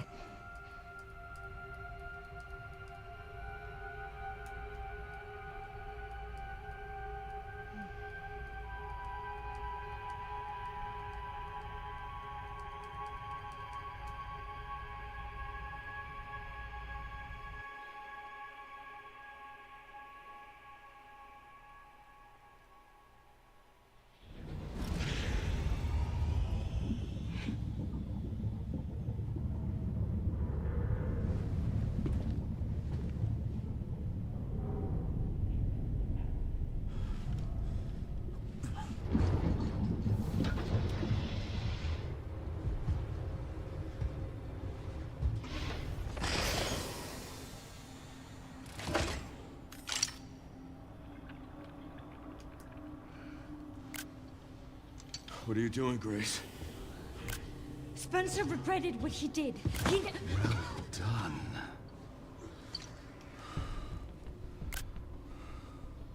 You promised.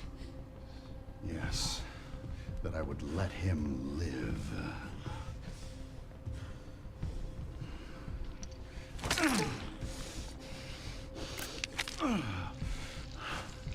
Mr. Kennedy, I give you the honor of experiencing my power firsthand. I'm not sure Elpis is what you think it is. There's nothing special about me. I was never any key. Spencer wanted to make amends. He... But you released Elpis. What is it?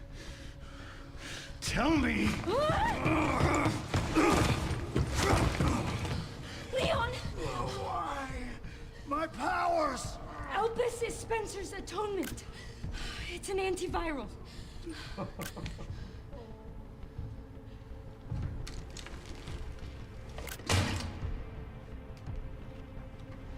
Amazing.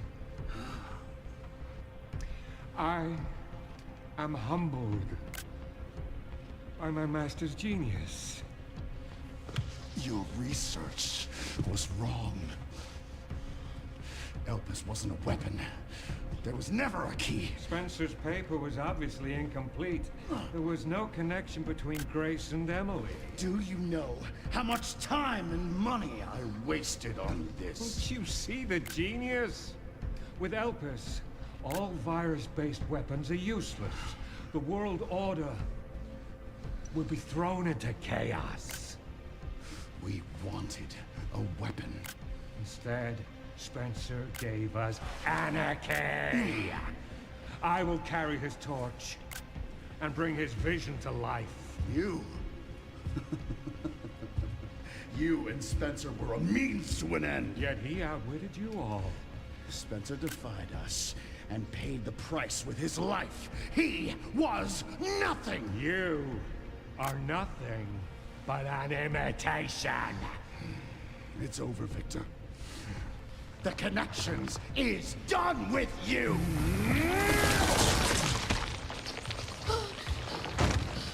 We can't let him have it.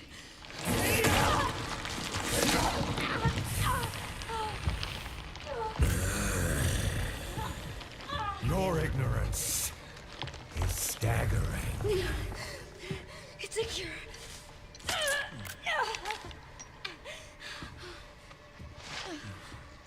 Hell yeah. Oh, it's working. Leon is back. Leon, it's working. Wake up. Now, Leon is back. let it all come down. All of it. Grace, what happened?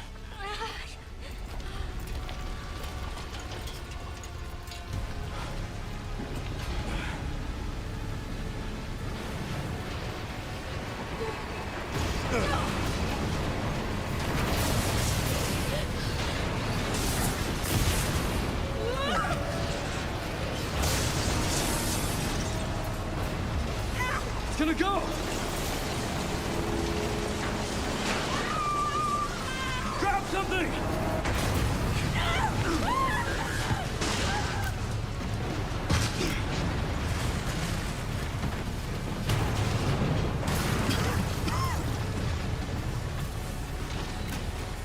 Grace. Grace! It's time to finish our unfinished business. Unfinished business. We have some unfinished business. Lives through me. I will see that it is brought to fruition. And how many more will have to die for that vision?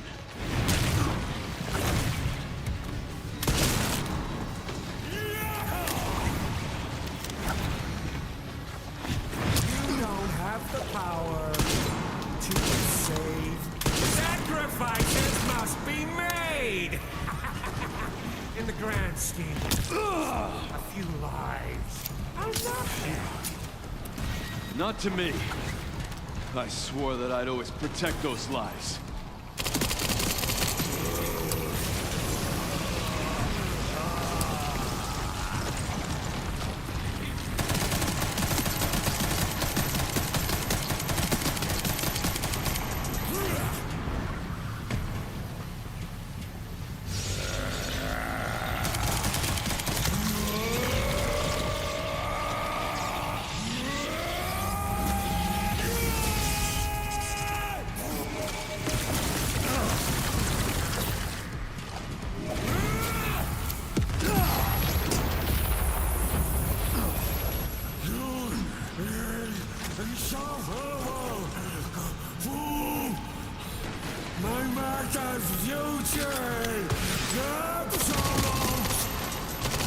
Seems you're reaching your limit.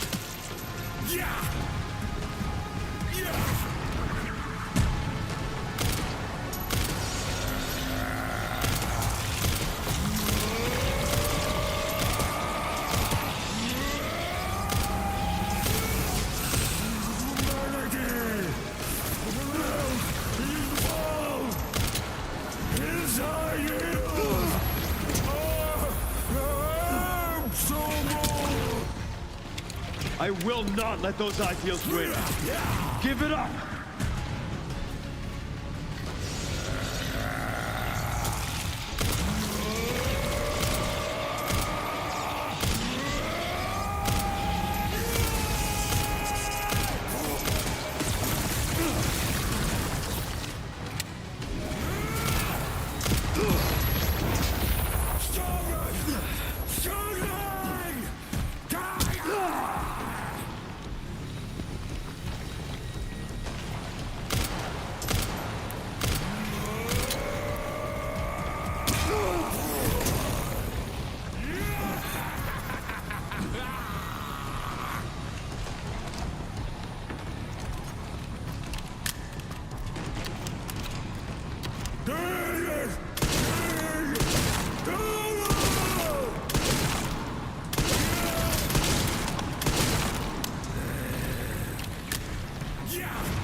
It's over.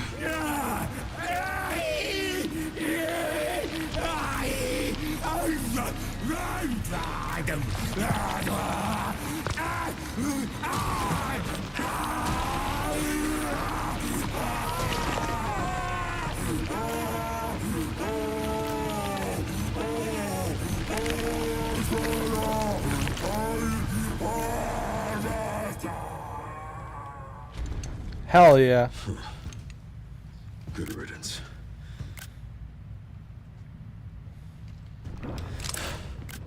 Are you kidding me? Are you kidding me?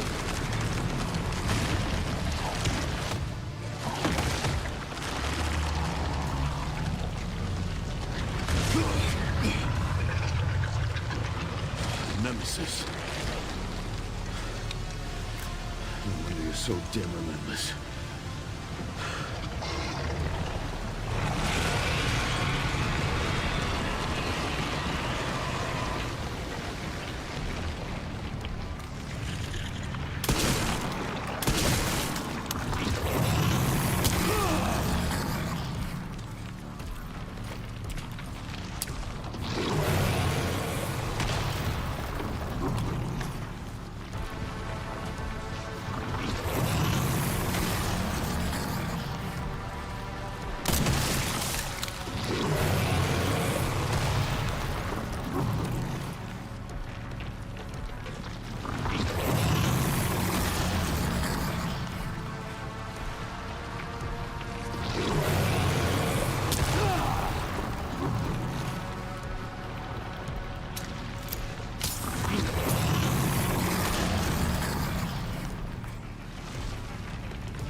Hell yeah.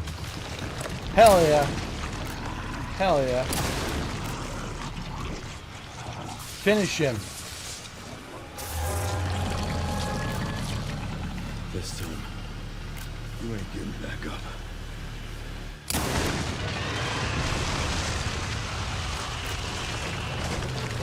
That was epic.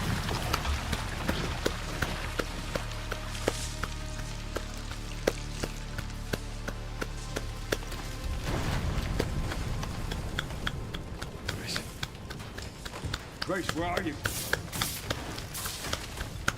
Sherry. Sherry, come in. Sherry. Shit. That was epic. Grace! Grace, hang on. Fuck. Grace. Grace.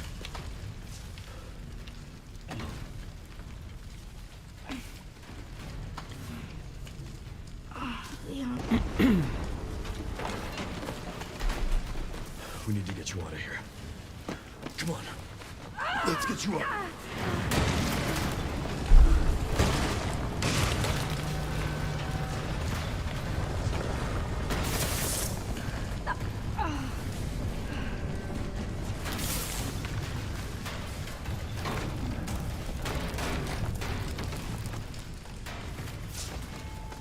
Wow. There's no way out this Wow. time. There's always a way. Come on now. This game is just wow. Wow, wow, wow. Well, I'm not gonna leave your side. Don't worry. I'm gonna sit right The here. rescue's coming. Oh, it's so nice of you, Leon.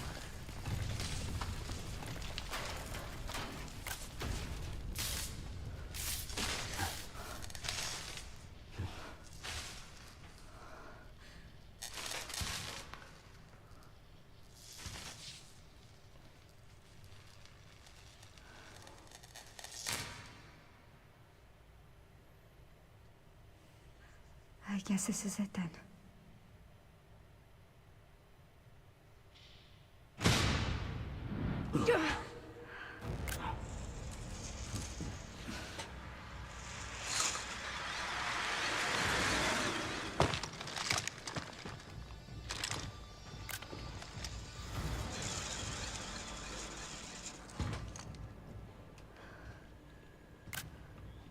Leon Chris F. Kennedy? Redfield? Depends who's asking. Alpha, you read me, Chris sir? Redfield? Yeah, they're safe. I got him. You kidding me? Yes, sir. Mr. Kennedy, I have a message from Captain Redfield.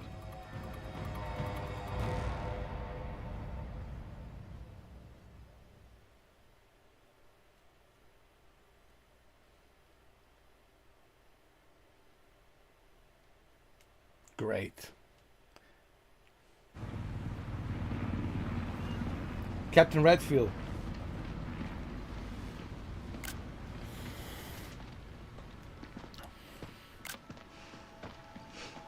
I'll be damned. Can't believe that antiviral actually worked. Feel better than I have in ages. Oh, thank God. I'm glad you're okay. We got a dose with your name on it.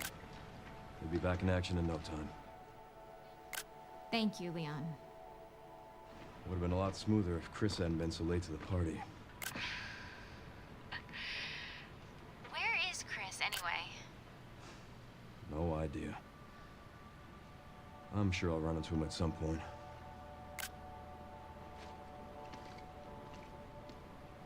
I'll call you back.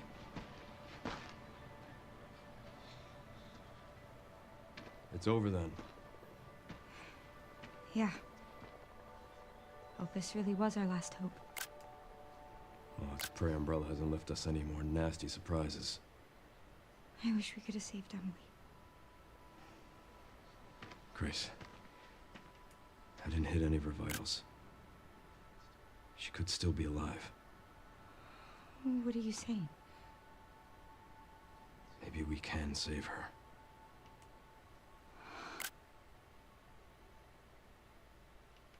Wow. I didn't know that. That's amazing.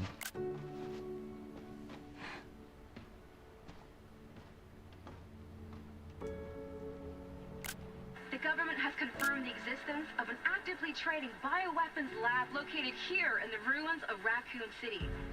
The origin point for the worldwide spread of bioorganic weapons. This illegal facility appears to have been in operation for decades. Sources say that the extension of the lockdown and the recent series of mysterious deaths may be related to tragic events in Raccoon City 28 years ago. Evidence seized in Raccoon City has led the Justice Department to reopen its investigation into Oswald Spencer and the long-defunct Umbrella Corporation. Some believe the government deliberately drove Umbrella into bankruptcy. The late Alyssa Ashcroft is credited with cracking the Oswald Spencer story. Conspiracy theorists are already claiming that she was killed in a cover-up, and that the organization responsible is secretly controlling our government. Tonight, in a speech from the Oval Office, the president is expected to reject allegations of any government involvement since the Raccoon City incident.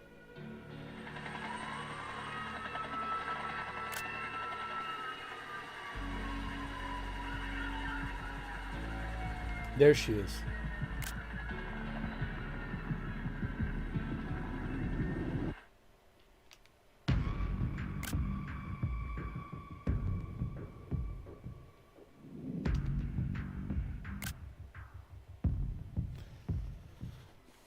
Cold rain seems to...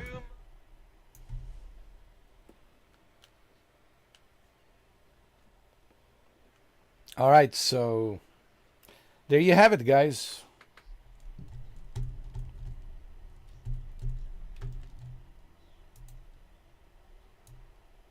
I can play the music because I don't want to get copyrighted, you know. There's so much I want to say about this masterpiece. There's so much I want to say.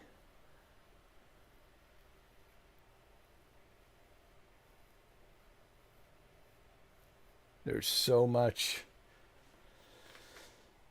So I see where it's going. So now Leon is being asked by, what's his name? Captain Chris Redfield to join him.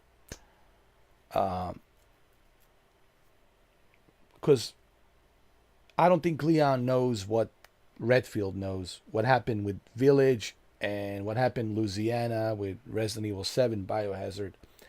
So now that the Umbrella, it's gone. We can forget about the Umbrella.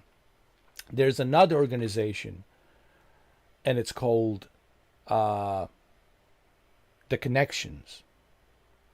So that's why Chris Redfield says, I have a message for you. Because Leon doesn't know about the Connections, about this other group, which was led by Mother Miranda, right? And I'm sure all of that will be explained by Captain Redfield. So you see, everything's kind of coming full circle. Resident Evil 7, 8, and 9 all coming full circle. So there's one more piece of the puzzle, and that's the Connections. There's another organization, a very rogue organization, and that's what we are going to see on Resident Evil 10. We'll see Chris Redfield, Leon, Grace, Claire and Rosemary Winters. And who knows? Who knows? The jury's still out on whether or not Jill Valentine is dead, because we don't know if she's really dead. She could be alive. She might make an appearance in Resident Evil 10. So this makes me even more excited for Resident Evil 10 to see where the story goes. You know, honestly, it's been about 30 years of Resident Evil, and such a great franchise in past 30 years. Replaying these Resident Evil games and revisiting them, honestly, it's just a testament on just how great this franchise has been. If you look at like all the movies were okay with Mila Jovovich, or like it was all right. It's a Hollywood, so what do you expect? But still, it inspired the movies as well. It's a huge phenomenon, like Resident Evil. It's a huge phenomenon. I also found out in Japan, they don't call it Resident Evil. Everywhere else, they call it Resident Evil. Like in Europe and Western countries, like down here in America, they call it Resident Evil. But in Japan, they call it Biohazard. And you're probably asking, well, how do you know this? Well, there's this guy who lives in Japan, and he always goes to this famous Japanese store in Tokyo. On the street, there's a specific street in Tokyo where everybody goes in to buy stuff, and it's like this, like famous street. I can't remember the name of it. And on that street, there's this famous gaming store. And he always goes there because that's where everybody goes to buy video games in Tokyo. So he went in to film the release of Resident Evil, right? And I'm looking at it, I'm like, well, dude, like, how come it doesn't say Resident Evil? It only says Biohazard. That's because in Japan, they never called it Resident Evil. They always called it Biohazard. They call it Biohazard Requiem, or Biohazard 7, or Biohazard 8 Village, or Biohazard 1, Biohazard 2, Biohazard 3, Biohazard 4, Biohazard 5, Biohazard 6. So it's they always call it Biohazard. They never call it Resident Evil. It's just the Japanese that they call it, like that. But even Japanese know that the entire world calls it Resident Evil. Everybody knows that it's Resident Evil, of course. But you do see from time to time, like Capcom here in America and Europe, they do inject Biohazard. Like you've seen that in 7, Biohazard. So they do inject Biohazard from time to time in Resident Evil games. They've done that with Resident Evil 7. It says Resident Evil 7 Biohazard. So I just kind of felt like that's interesting, because I don't know if you guys knew this or didn't know this, but that's true actually. In Japan, they call it Biohazard. But yes, they're aware it's Resident Evil everywhere. Even in Japan, they know everyone, calls it Resident Evil. Even in Japan, they know it's Resident Evil, but they also know it's Biohazard.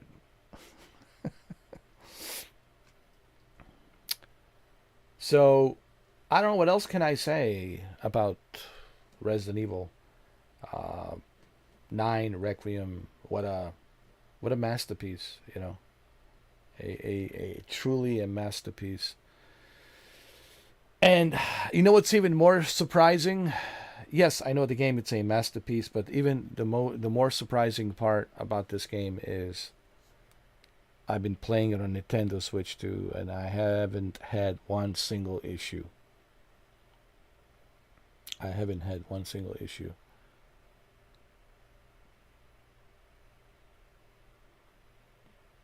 That's the most amazing part. It's just how well this game ran. I've been playing it for like 7 days on Nintendo Switch 2. I haven't had one single issue, man. Not one single problem. For 7 days straight. I mean, if that's not a testament on just like how great this port is and how well it's optimized, if that doesn't show you how good Nintendo Switch 2 is, then I don't know, man, what else to tell you. How much more evidence and how much more proof do you need?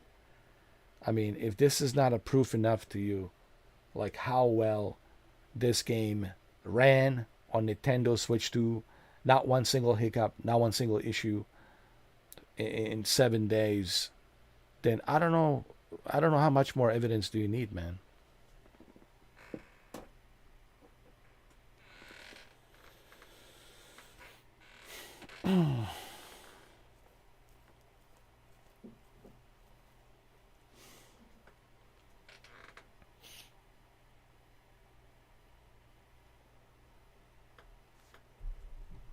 It's been 7 days. I can't believe it.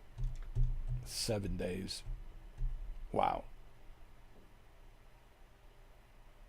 And it's a long game. It's not a short game. It's certainly a long game.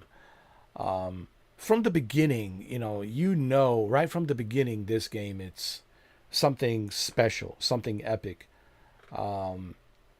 I knew it as soon as I started playing it from the beginning. I knew that we're in for something special, that we're in for something great, and really is. Is it safe to say that this is one of the best Resident? Yeah, to date.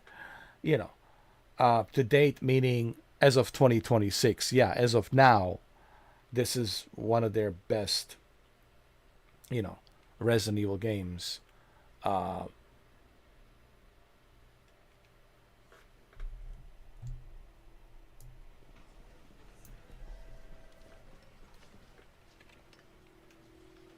And Sherry's okay? Oh, good. I'm so glad. Emily, yeah, she's doing great. I'm actually teaching her how to read. Chloe? No, Grace. not Chloe. Grace.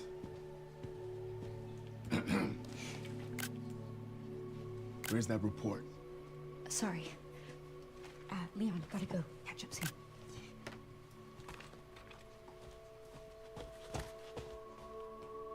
She's taking care of her.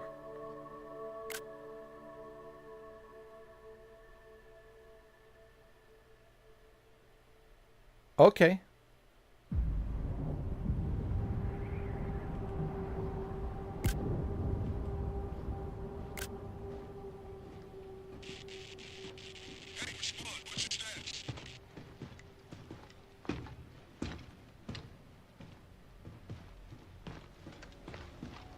Remaining BSAA forces have been neutralized. Retrieving the objective before they send in the wolves. Who are these guys?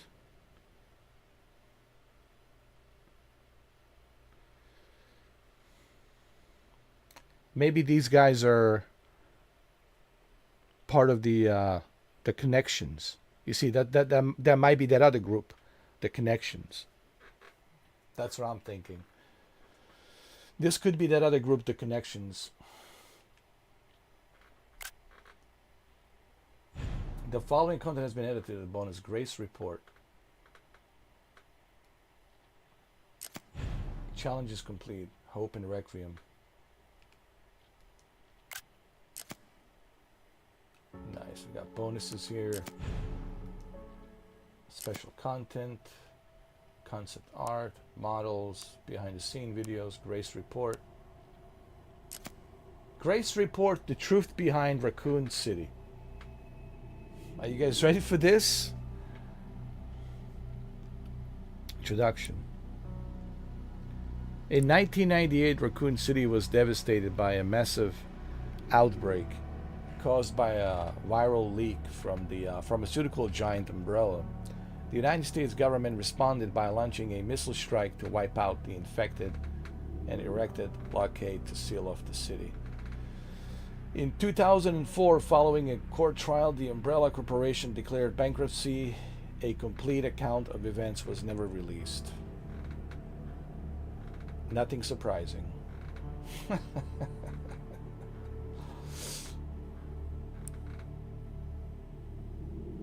However, in October 2026, it was discovered that the city had been used as a hub for the production of trafficking of bioweapons. The report reveals that established narrative of Raccoon City incident was classified and elucidates newly discovered truth surrounding the incident. 1968. The properly understands the truth that we must go back to the beginning of it all. 1968, Oswald E. Spencer, James Marcus, and Edward Ashford founded the Umbrella Corporation. Alright, so I don't have time to read all of this. Some other time. What is the special content? Unlocked, trusted companion. Nice. Ooh. Nice. Look at this weapon. Oh my god. Hell yeah.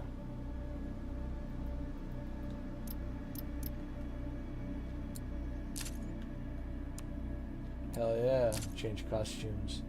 So now I can play as an FBI agent or Leon. Change a costume. That's pretty cool. Weapons.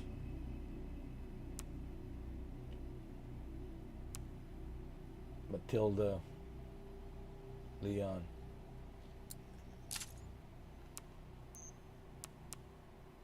Leon. Advanced tuning. Items.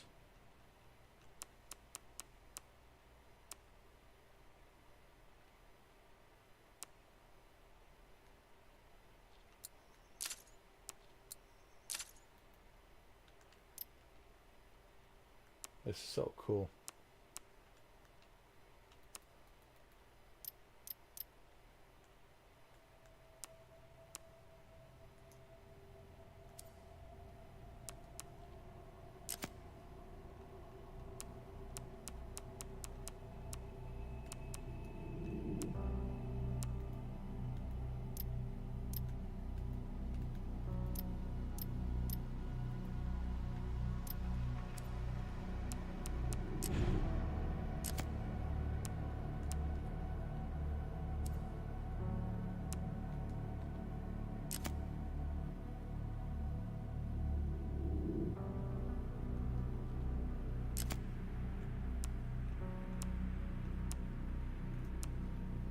Nice.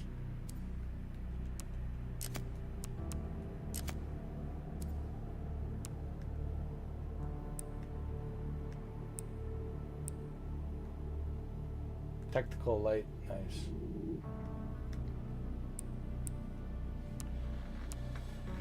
So these are like the new settings, bonus settings that you can restart the game again and play it again with all of these cool gadgets and costumes. So the next time I play this game, which I will, on my second walkthrough, I will play this game with all this stuff, with Grace's costume as an FBI, Leon's costume as RPD, and tactical light weapon with a light. With a tactical light. Yeah, nice. So I'll have the tactical light on it. Plus all the other extra bonus weapons that I have unlocked. So yeah, this is great. Also insanity mode, it's unlocked as well. I will play this game second time on a second walkthrough. I will. I just don't know when. It'll be a while. it'll be a long time because I just finished the game. I just spent 7 days playing it.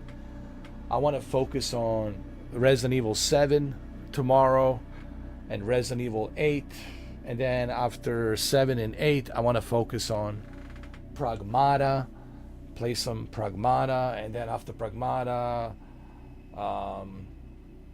you know, Forza Horizon 6 is coming, and then I don't know, Manhunt was telling me he might give me a Fallout 4 Anniversary Edition. But I also want to revisit Resident Evil 5 and 6. I want to play 5 and 6 probably during the summer. During the summer, I might revisit Resident Evil 5 and 6 and play some Resident Evil 5 and 6 during the summer. When during the summer, I don't know, July, around maybe July, month of July, I don't know, maybe I'll go back, revisit Resident Evil 5 and 6, you know, 5 and 6 on Nintendo Switch 2.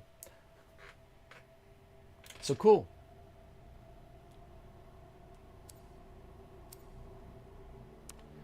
Look, what can I say? It's a masterpiece. Do I even have to do I even have to review this game? This is a masterpiece. A masterpiece. Truly a masterpiece. And I love it. It's great. But again, the most surprising aspect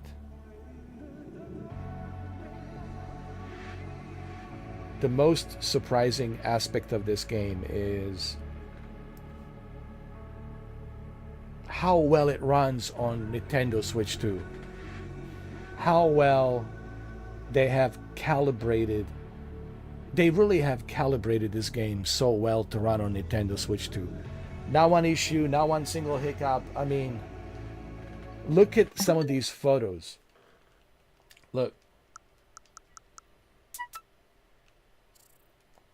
Look at the graphics on this game. Just unbelievable.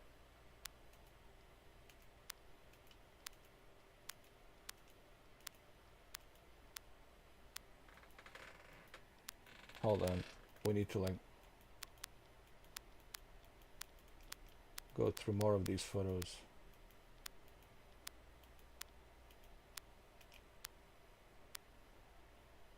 And I know some of you will say, oh, but you should see how it looks on the PC. You should see how it looks on the PlayStation 5 and PlayStation 5 Pro. I understand, but you expect a game like this to look good on PlayStation 5 and PlayStation 5 Pro or on a PC. But you never expected this game to look this good and run this good on Nintendo Switch 2. That's why, to me, Nintendo Switch 2 version, it's such a surprise.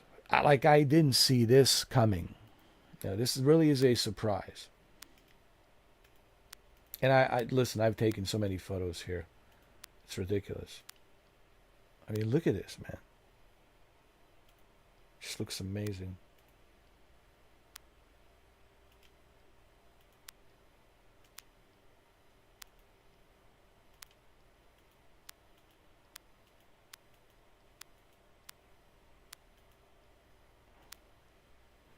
Believe me, there's more photos. Believe me, there's so much more here.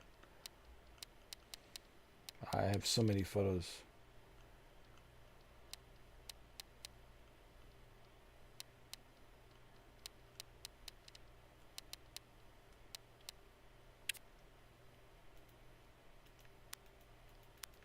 It's just amazing.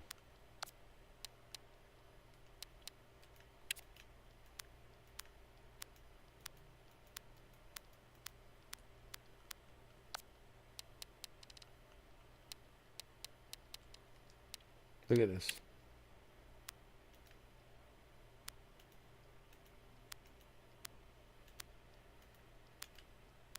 Nintendo Switch 2.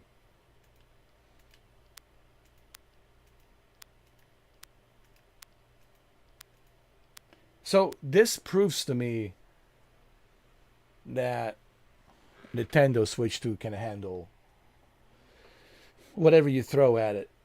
Now, of course, I'm not expecting this game to run at like some kind of ridiculous resolution, right? But this proves my point that Nintendo Switch 2, it's a pretty powerful console for a tablet, if you will.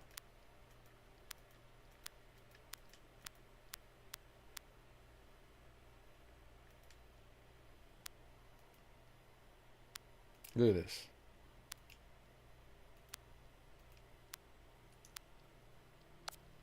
And we can go even more. Look at this, man. Like, I'm sure you guys have seen this. Look at these effects. Look at this.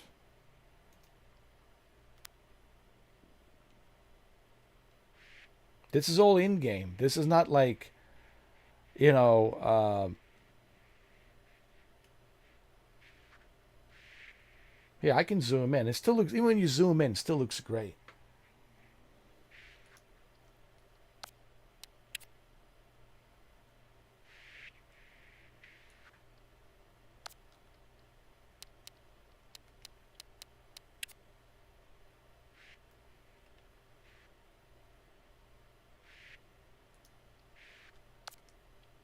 Look at this.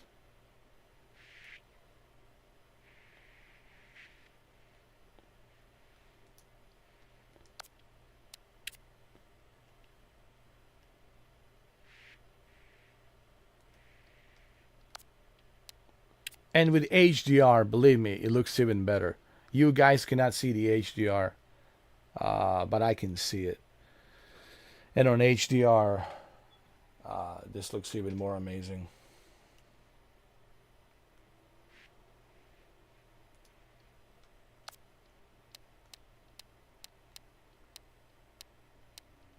I mean, it's just so many photos that I take in here. And let's not forget, let's talk about like the Joy-Cons, using Joy-Cons to play this game. It's so precise. You'll never be as precise with a thumbstick as you are with a Joy-Con. When you are moving the motion sensor, you know, that's how accurate it is with a Joy-Con with a motion sensor, you know.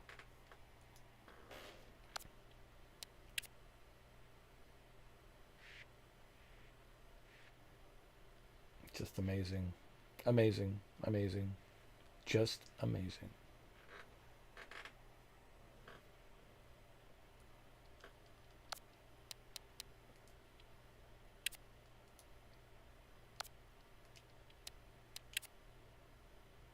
This is all in-game. In-game. Me playing in-game, you know. Yeah, I mean, it's just remarkable. And don't forget, it's Nintendo Switch 2. We're talking Nintendo Switch 2, guys. What time is it? 8:46 p.m. Oh my God. Already 8:46 p.m. Almost 9 o'clock. I started at 6 o'clock. What is it now? 3 hours.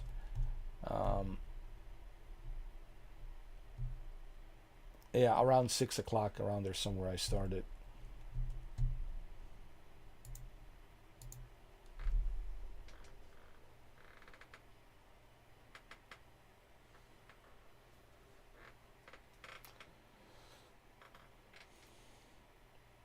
Yeah, Shuki. I just looked at the chat. Yeah, I was purposely looking at. I wasn't looking at the chat, and I said that in the beginning of a live stream. When I started the live stream, I said I want to finish the game. I don't want to, you know, because it's hard for me to focus on the game if I have to like read your comments and then think about the questions that you're asking. Then I cannot focus on the game. You know, it's like it's hard for me to focus unless I'm playing a game that doesn't require too much of my focus. Then yeah, sure. But if I'm playing a game like this where it requires too much focus, then especially at the very end of the game, and I want to finish it because it's been 7 days. If you watch from the beginning of this live stream, you will see that's exactly what I said in the beginning of a live stream. I just want to finish the game. I just want to, you know, get to the ending. And I'm glad that I destroyed the Elpis to see the outcome when you destroy the Elpis. It really worked out well. It really worked out all well. Me destroying the Elpis first, and it was a shocking moment. And then after the credits, you want to try again? Now release the Elpis. So I'm glad that I have chosen to play it the way I want to play it. You know what I'm saying? Because, look, everyone will make their own... Guys, everyone has their own way of playing games. You can't expect me to play the games the way you played it. I like to make my own choices. It's like a film director. Film director will make its own film the way he believes it should be done. You know, so I have my own style of how I play games. Now, if I'm stuck and you help me, I don't mind. Sure, if I'm stuck and you can tell me where I need to go, that's fine, you know. But what can I say? I mean, what can I say that I haven't already said about this game? Do I even have to like make a video? I will make a separate video and talk about it. But oh my god, dude, look at this. This is in-game engine, bro. This is Nintendo Switch 2 hardware is rendering this, bro. And for people to say this is a down-powered console, I just don't understand. Like, how could they make such a statement to say such a thing, you know? And the worst part is, they don't even have Nintendo Switch. Some of these guys who are like bashing Nintendo Switch 2, they don't even have a Nintendo Switch 2, and they're still talking negatively. Like, is it like possible for these individuals to ever like give this console any credit? I've yet to hear anybody like to say, I'm not a huge fan of Nintendo, but Nintendo Switch 2, it's a surprisingly capable console. Like, you know what I'm saying, Shuki? Like, at least, like, give it a, can they give it a credit? Just one credit? Any credit? A little bit of credit, right? A little tiny credit? Something. They cannot do it, man. They're, like, so, like, focused on this campaign of hating on this console. You know, it's just ridiculous, man. I speak from experience. Like, everything on my channel, I speak from experience. You know, I've been uploading content for 12 years. Feel free to watch all my videos. It's all there. It's all there for 12 years, okay? Every product that I reviewed, I gave it a fair review. Every game, every product, I talked about it based on the experience. I don't talk about anything without having experience. I'll never talk about something that I never experienced, because who am I to tell you what it's like if I haven't experienced it? Why should I tell you? And why should you listen? If I have not experienced something, who am I to tell you? And why should you care about my opinion if I have not experienced something? To me, everything in life is based on the experience. Reviewing a product, reviewing a video game, everything that you do, it's based on the experience, you know. But apparently people these days, they want to be part of this cult-like fanboyism. It's like a cult. Fanboyism is like a cult. Like, I'm a PC Master Race and that's it. I don't care about nothing else, just a PC. That's a cult. So you're part of the cult then. Or any brand, I don't care what it is, whether it's PC, Nintendo, Xbox, PlayStation, I don't care what it is. Whether it's the television brands, whatever. That means you're part of the cult brand. Am I a Nintendo fanboy? No. Do I like Nintendo? Yes. Do I have a preference on where to play? It depends. It depends on what game I'm playing. But do I have a preference? Yes. I said this millions of times. I prefer to play my games on a console. Why? Because I like to have an uninterrupted, good experience where everything gets calibrated and polished like a good, well-oiled machine, so I don't have to worry about it. One good example is this. It's Resident Evil. For 7 days straight, I've been playing it. Everything's well calibrated, optimized, and I don't have to worry about anything. And I had a great experience. 7 days that I will never forget. See, what this game has done for me in 7 days. It gave me a great experience and a memory that I will never forget. And to me, that's what it's about. That's what I want to experience.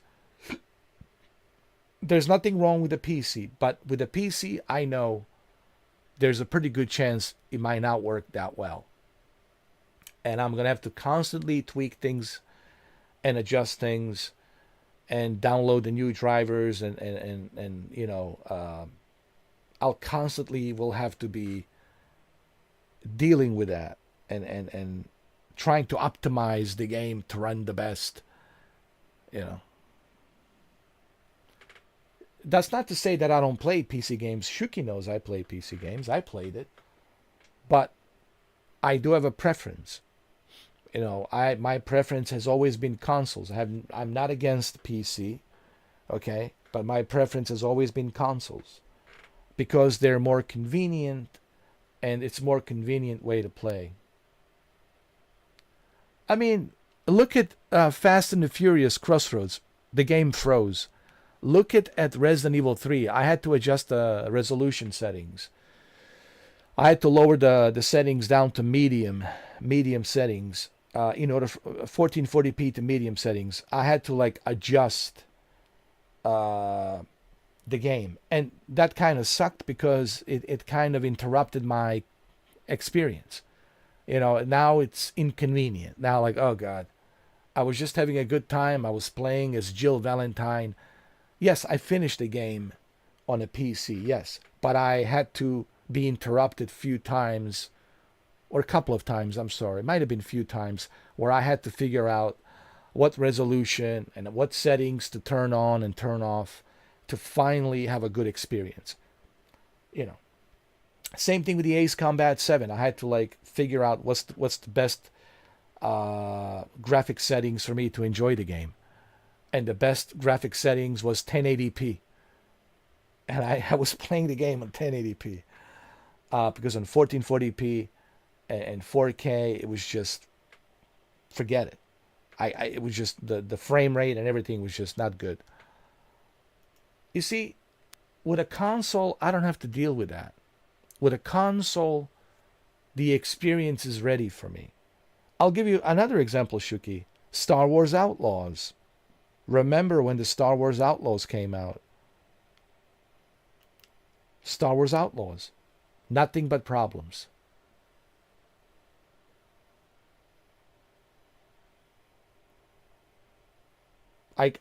Dude, I couldn't even play the game. I don't know if you remember.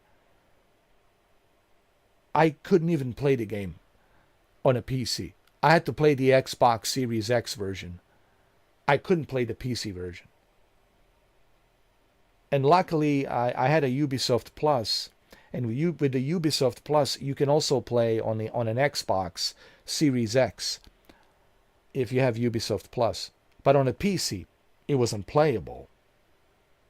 I know they patched it up now. I know it's working well now. But when it was first released, it was unplayable. You know what I'm saying, Shuki? So all of this, it's what I'm simply saying to people is, I have nothing against PCs, and I understand why the PCs are there. But my preference has always been consoles because I want a uninterrupted, smooth experience. Like when I'm watching a movie, dude, I want to make sure, imagine watching a movie and you constantly get interrupted. The picture is freezing, like, you know, it's skipping a scene or something and it's freezing again, skipping a scene, repeating the scene, skipping the scene, freezing again. Remember like a scratched DVD or scratched Blu-ray disc. You don't want to watch a movie like that. Like, forget that. You want an uninterrupted experience, correct? So this is where a consoles comes in. Well, Shuki, here's a great example. Shuki, and you my witness to this. You are my witness. Last year, December, month of December, holiday season, going into the new year, and even the month of January, Microsoft Flight Simulator on PlayStation 5. Not one single issue. Shuki will testify on this. Well, there's videos, there's streams. You can go watch them. He doesn't even have to testify. It's all there. You can go watch it. Go watch it. Just type in my name, Mr. 4K, Microsoft Flight Simulator 2024, PlayStation 5, and you'll see how good it is. We even celebrated New Year's Eve into the New Year's Day playing Microsoft Flight Simulator 2024 on a PlayStation 5. Not one single issue, not one single problem. This proves my point, right, Shuki? This proves my point about convenience. And this is convenience of consoles. And this is why my preference has always been consoles. I have a PC. You know, I have nothing against the PC. But my preference has always been a console because it is more convenient to play. I don't want any interruptions. You know, that's really what I'm trying to say. But some people will say to me, oh, but I never had any issues on my PC. You know what? It's so hard to believe that. You know what I'm saying? Shuki, you had how many PCs, right? For someone to make a statement like that, to say, I never had any issues on the PC, that's just flat out lie. I can't really buy that statement. I can't really believe that statement. Someone say that they never had any issues on the PC. Even on a 5090, people had issues. Even on my Titan X, when Titan X was the Titan X, I had issues. Even on my 3090 Ti, I had issues. I mean, the list goes on and on. There's always problems and issues with the PC. And why is that? Because developers don't know what your specs are, what type of GPU, CPU, motherboard you're using. And therefore, it's impossible for them to optimize the game for you because they don't know what specs you have. While on a console, they already know what the specs are. And they can easily build a game and calibrate game based on that one spec. PlayStation 5 only has one spec. And it's easy for developers to work on that. Nintendo Switch 2 only has one spec. And based on that specification, spec means specification. They know what specification is, so they don't have to really wonder, oh, you know, can we, you know, optimize it? Yes, they can easily optimize it because they already know what the specs are on a Nintendo Switch 2. And they know that everyone has the same specs. Every person who has Nintendo Switch 2 has the same specs. The way this game plays for me will play for other millions of other people. Everyone who's playing this game will have the same experience as I did on Nintendo Switch 2. Because the game has been optimized to run based on the specs that Nintendo Switch 2 has. So millions of other Nintendo users will have the same experience as me playing this game. And that's why it's easy for developers to optimize these games for consoles. On a PC, that's not the same. Millions of other users on Steam. Capcom doesn't know what your specs are on a Steam. They don't know. Everyone's different. Everyone's running different specs. They don't know. Steam doesn't know. I mean, they can do like a survey or something and kind of ask to share your information of your specs if you choose to do so. But even with that, still, developers don't know, and it's difficult for developers to optimize this game for everyone on a PC. Now, some of you might get lucky. Sure, it happens. You might have specific specs that might work really well. But not everyone will have that same experience. Because not everyone will have a 5090 or i9 processor or some super high-end motherboard. Not everyone's going to have like a super high-end PC that costs $6,000, $7,000. You know, that's a lot of money. So, you know what I mean? With the consoles, convenience, it's always there. And look at this, man. Are you trying to tell me that you're going to have like a super drastic difference on what I'm experiencing here versus what you're going to be experiencing on your PC? And are you really, like, can you really see that, or do you need like a mic? See, that's the thing about Digital Foundry. They're constantly using a magnifying glass. Listen, no one's going to be zooming in while they're playing the game. And this is what Digital Foundry does all the time. They're zooming in. Zooming in. Dude, not everyone's gonna, you know, constantly zoom in to look at the detail.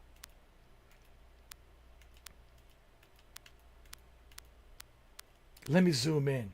This is what Digital Foundry does. Zoom in. Zoom in. Yeah, let me zoom in. Zoom in.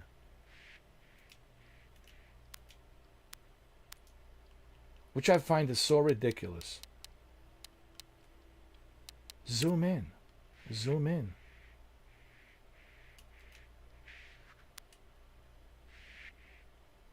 And when they zoom in and then people say, oh my God, this is terrible. Oh my God, I cannot play this on Nintendo. And when you zoom out, this is the full picture. You know, this is how it's going to look. And most likely you'll be playing it from 7 feet away anyway. This is what really always, this is the stuff that drives me crazy about Digital Foundry. It's this nonsense. No, really, this whole magnifying glass thing about Digital Foundry. And look, I'm not trying to be rude. I'm not trying to be some mean asshole, dickhead. But that's the thing about Digital Foundry. They're always zooming in, magnifying glass. Really, it's been driving me crazy all these years, man. Oh, I'm not going to play Death Stranding 2 on a console because it's not running at a higher resolution. On a PC, it'll run on a much higher resolution. How do I know that? Well, Digital Foundry says, you know, they're only running at a 1600p. I want to play it at 1900p. Oh, so you will tell a difference between 1600p and 1900p. You must have some sort of Superman eyes or X-ray eyes where you can tell, or Terminator eyes. Yes, I can tell the difference between 1600p and 1900p. This is what drove me crazy when I was doing televisions. When I started my channel, it's been driving me crazy, man. It really has been driving me nuts. The people prescribed to this, I hate to use the word bullshit, that people subscribe to this bullshit. Oh, I can tell a difference between 1440p and 1600p. I can also tell a difference between 1400p and 1800p, 7 feet away. Like, give me a break, dude. Give me a break. You can't tell a difference. It's ridiculous, man. I mean, look at this. Yeah, but her hair works is not that realistic. Oh my God. Let's zoom in. All right, here at Digital Foundry, we have found that the hair works. It's not properly aligned, and there's some jagged-edged lines, as you can see over here. Perhaps with a new update, they can fix this. We are using our Hubble telescope magnifying glass, and we can see that there's jagged-edged lines. Oh, Digital Foundry, man. Jesus Christ. If you look at PS5 Pro, it looks far more better. Better. It's just so annoying, dude. You know, and I know why they're doing it, because that's how they manipulate. That's how they make money. That's their shtick. And I don't care. Make money however you want to make money. I don't really care. But at the same time, you're deceiving people, because you're using a magnifying glass. You are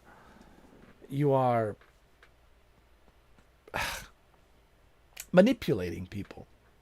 You're telling them that they can tell a difference between 1600p and 1900p. You're telling them that they will see a drastic difference between this Hairworks on Nintendo Switch 2 and the Hairworks on the PS5. That there's this drastic difference. That when they play this game on the PlayStation 5, it's going to be a drastic difference. And it's not a drastic difference, but they want you to think that it is. That's what they want you to think. Look at her Hairworks. There's jagged-edged lines. There's so many jagged-edged lines. We had to zoom it in with a Hubble telescope. We're using our Hubble telescope. Give me a break. They can tell a difference. It's just so ridiculous, man. Again, here, our Hubble telescope detects zooming in. There's jagged-edged lines, as if you're going to see that when you're sitting 7 feet away from a screen. I'm telling you, man. I'm telling you. Here, same thing here. As you can see, his beard, jagged-edged lines on his beard. And this is unacceptable. Here at Digital Foundry, we look at this as unacceptable. PS5 Pro with a PESA does a far better job. Yeah, and it costs $800. But it does a far better job.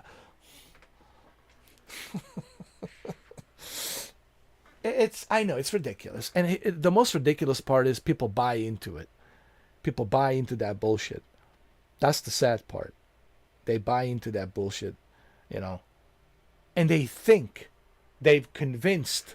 That's the thing about the Digital Foundry. They convinced everyone that there is a drastic difference, that they will be able to see this drastic difference. You will see the drastic difference immediately, right away. Right away, you'll see the dramatic difference. No bollocks here. You will see the most dramatic difference. It's like night and day.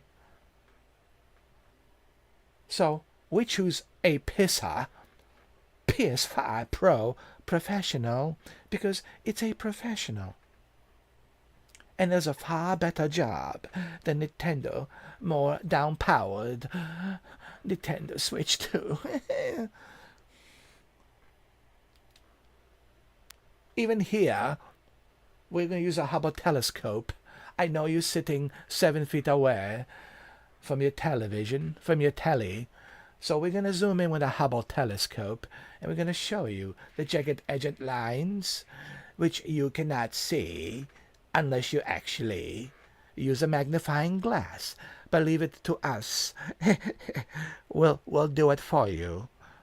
Now, if you have the PISA, the PSSR on the PS5 Pro, the Professional, it will look far better than the down-powered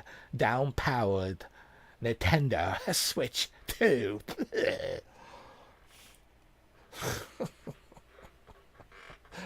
Dude, I stopped watching Digital Foundry a long time ago. I stopped watching them. I I stopped watching them. I'm still subscribed to them, but I never bother watching their videos. Honestly, I just stopped. I just can't, bro. Yo, I'm like allergic to watching it. Like, I can't. Even if you pay me, I couldn't watch their videos. Hi, this is Richard from Digital Foundry. Now, before we continue, a few words from my sponsor. I can't, man. When was the last time I was watching Digital Foundry? It was like 5 years ago. No, seriously, the last time I watched them was like 5 years ago. I just stopped watching them. I just couldn't. I was like so annoyed and tired. It's always the zooming in, you know, magnifying glass. As you can see here, with a Hubble telescope, there's jagged-edged lines here. Now, you were only able to see this with a Hubble telescope.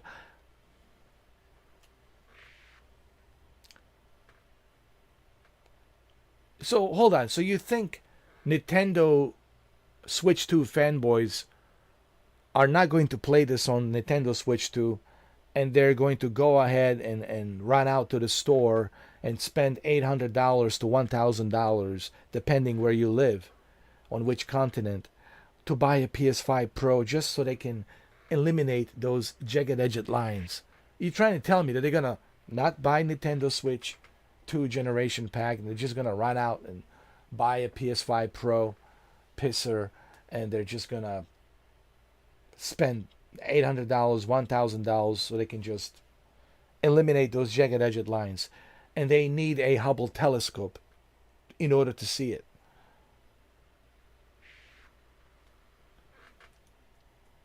Anyway.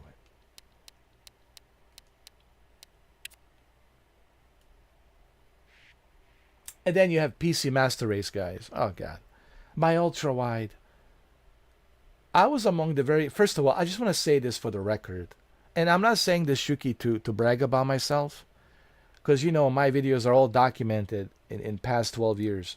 Everything I say, people can go dig up and discover and find out for themselves. If they really want to do a proper homework on me. Instead of just talking out of their ass.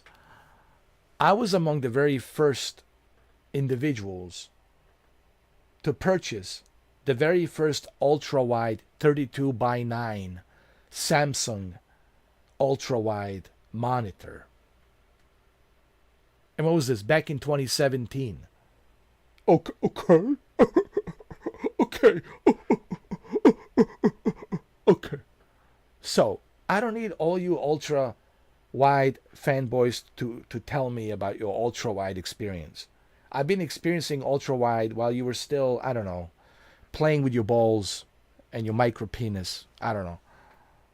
So, you know, it just drives me crazy, man. All these PC Master Race want to educate me, tell me about the PC as if I never tried the PC, as if I just cut my umbilical cord. I was just born like 5 minutes ago and I just cut my umbilical cord. Like, show me some respect, damn it. You know? Show me some courtesy, bro. Like, I've been doing this for 12 goddamn years, man. I don't need to be educated about the PC. You educate yourself on me. You do some homework on my channel and see what I have done in past 12 years before they start coming in telling me about the PC and, oh, I know PC, I build PCs. Do you want me to show you how many graphics cards I have? I'll make a video. I will. And I'll show you how many I have. But no. People these days, man. Oh, God, man. Especially people on the internet. So annoying, dude. They want to tell you that their shit is the best. And their shit doesn't stink. And you don't know what you're talking about, you know.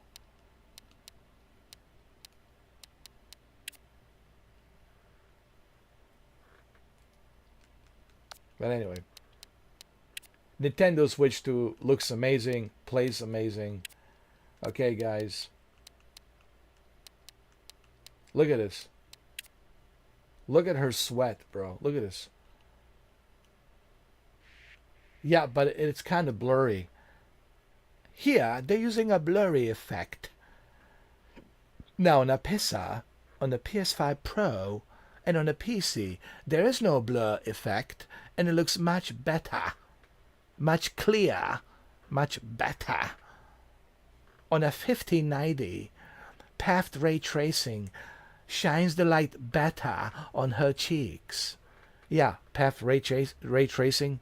And how much are we looking at? 5090, $2,000, and you're going to notice that path ray tracing. You're going to have to zoom in with a Hubble telescope to see the path ray tracing.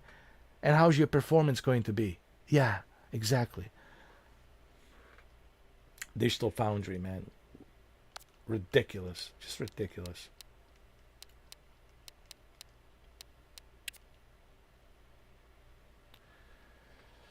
Anyway. That's why I stopped watching Digital Foundry. A long time ago. I stopped. I was like, yeah. I'm not watching Digital Foundry. I think it was 5 years ago I stopped watching them. And you know what? I also noticed they're not getting that many views like they used to. They're not like as popular as they used to be. I mean, they're still, getting decent numbers, but not like they used to. Like back in the days, 5 years ago, they were getting like 1 million views each day, bro. Each day they would make 1 million views. But now they're like to like 120 to 60,000 to 20,000 to 30,000. I think a lot of people realize, man, these guys are just, doing the same thing over and over again, zooming in with a Hubble telescope, telling you that this Hubble telescope, you'll see a difference. It's just kind of getting old. What's wrong with his hair works? Hey, Shuki, is there anything wrong with her hair? But according to Digital Foundry, her hair, it's not good. Her hair doesn't look that good for a Nintendo Switch 2. To them, this is a really bad hair day on a Nintendo Switch 2. Yes, for them, this is a bad hair day. Here's the issue. All of these guys, they're sponsored, man. They're all about the money, man. This is the problem, dude. The reason it's hard to find a good, genuine YouTubers these days because everyone is corrupted by money. Everyone is just looking at money. And this is why you can't find a decent, genuine YouTuber these days because they're all, focused on money. They're all, inspired by money.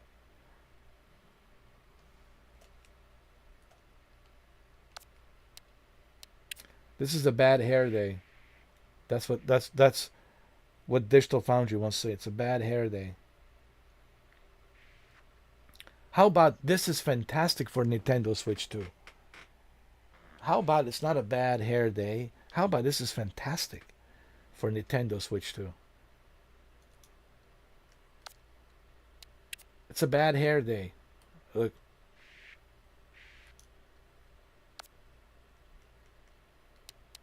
It's a bad hair day. It really is.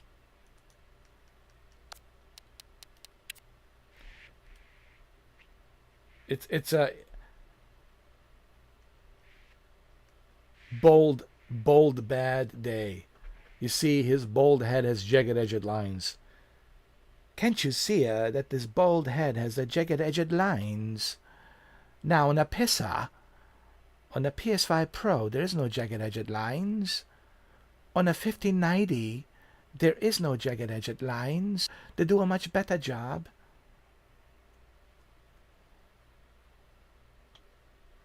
As if you're going to see that sitting 7 feet away.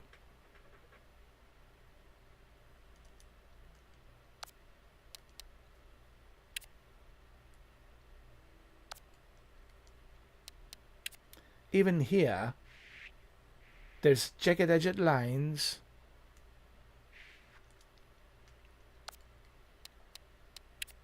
When I first saw this, I was like, man, this is amazing. The fact that Nintendo Switch 2 can handle this, I was just amazed.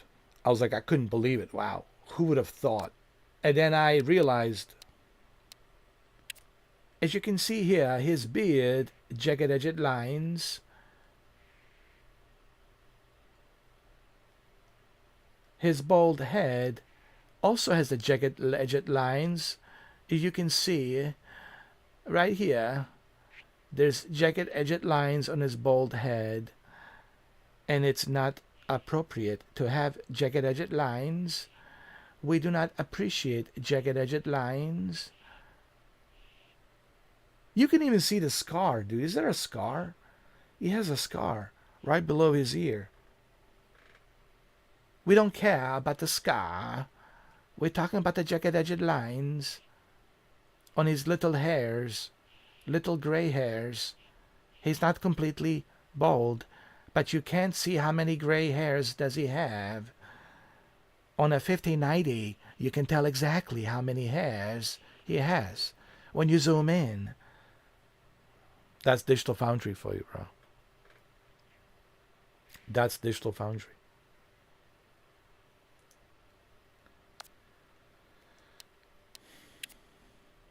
Bad hair day. That's what they're going to say. It's bad hair day.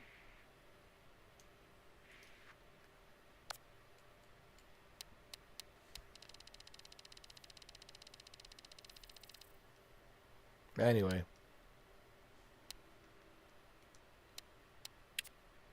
This is a Call of Duty moment right here. Look at the explosion and the blood splatter and the explosion and the particles. Look how like realistic that is. Look at that. That's Nintendo Switch 2. These particle effects are not aligned with the physics of the reality. It's not realistic. On PS5 Pro and 5090, the physics of NVIDIA are much better. Much better. Well, this is NVIDIA as well. Nintendo Switch 2, it's NVIDIA as well. It's a Tegra 2. But look what it's doing.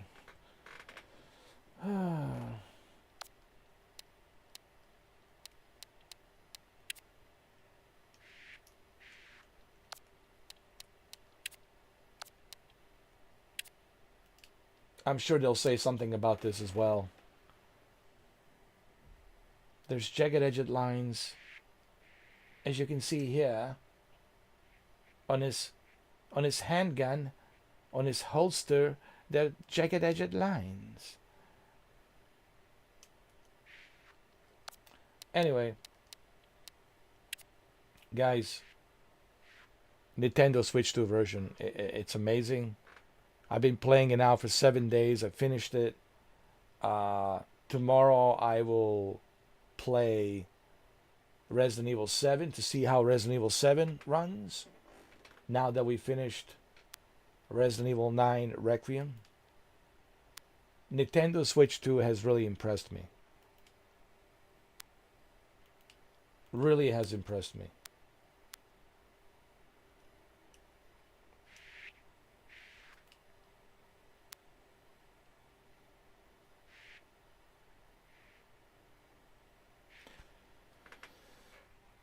Yeah, KJ, I know.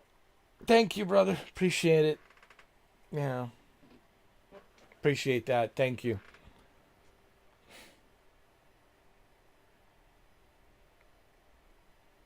But anyway, KJ, I have to go, man. I'm kind of tired. It's been a long day, and I just finished the game, you know. But I appreciate you saying that, man. Thank you. I appreciate it. It's time for me to take a little break, guys. It's been a long 7 days, you know. The next video game I will play is going to be Resident Evil 7 Biohazard Gold Edition. We'll see how that runs, you know. But it's time for me to take a little break, man. I'm exhausted, you know. But thank you. Appreciate it. Thank you, guys. I know you guys got my back. You know, it's just inconvenience. And it's bullshit, you know. But it is what it is. You know.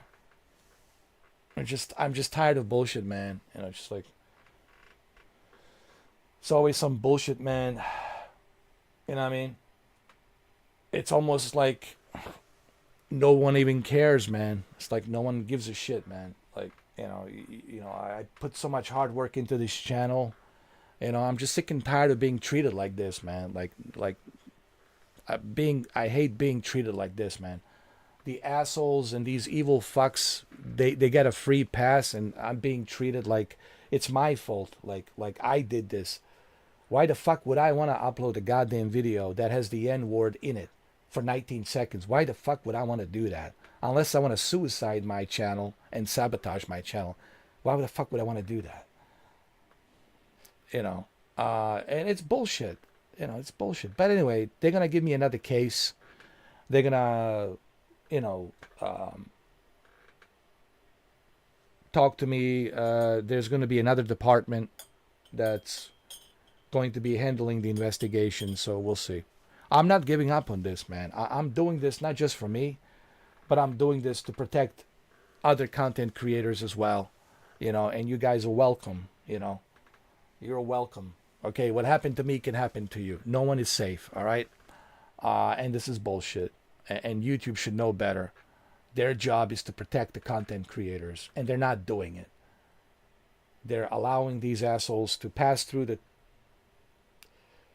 two-step verification. They're allowing these assholes to create all of these fake disposable emails. And they're going around just like harassing everyone, hacking everyone, doxing people, swatting people. This is all illegal shit. It's against the law. And this really, all this blame bears to YouTube, to Google. This is all Google's fault. It's their fault because they allow this shit. You know how many swattings there has been? How many doxings has there been?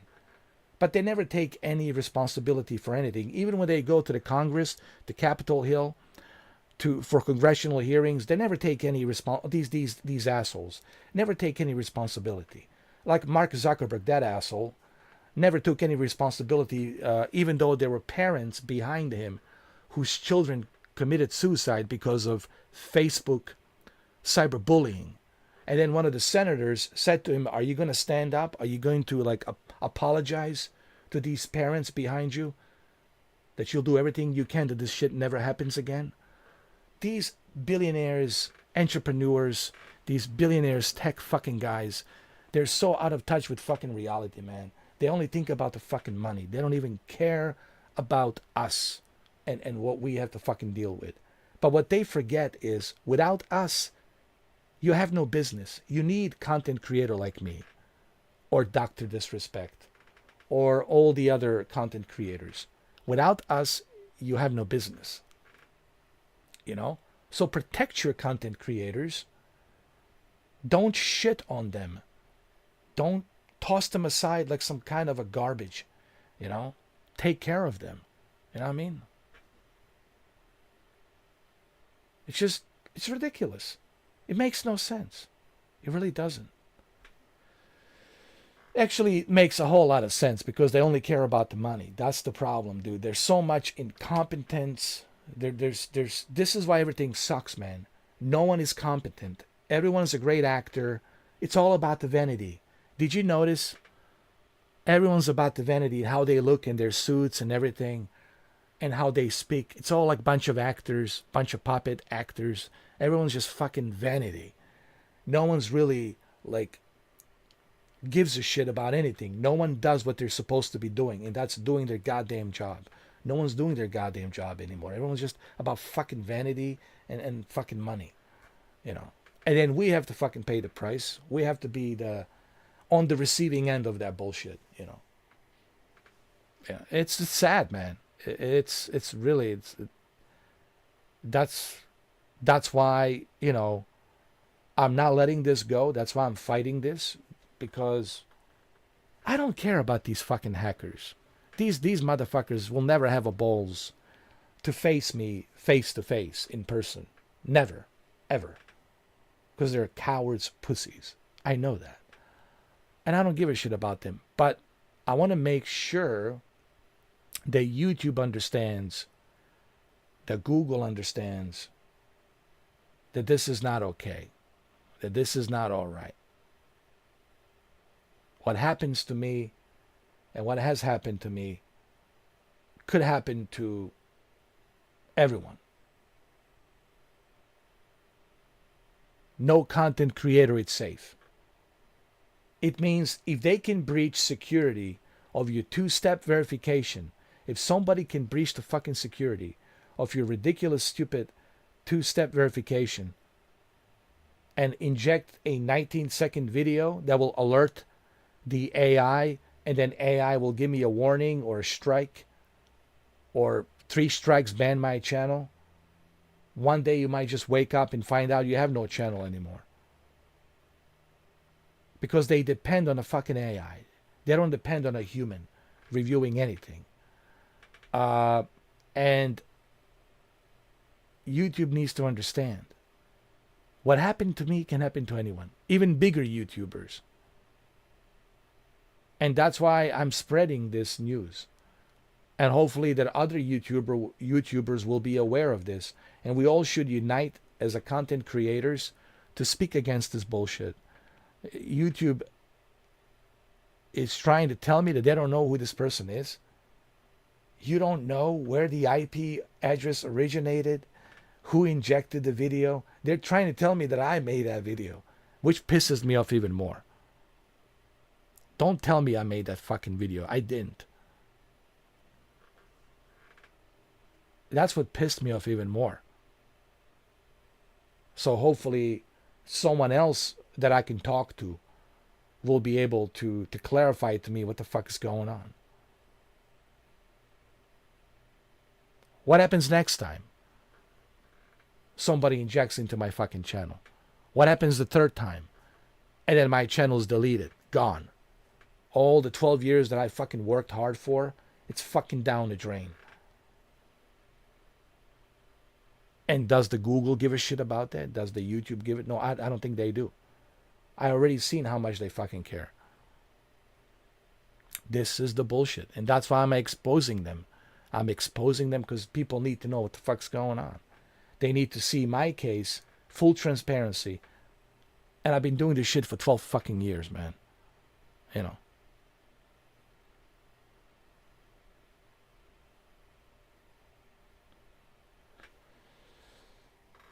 It goes away, you know, but what if they inject 2 more videos?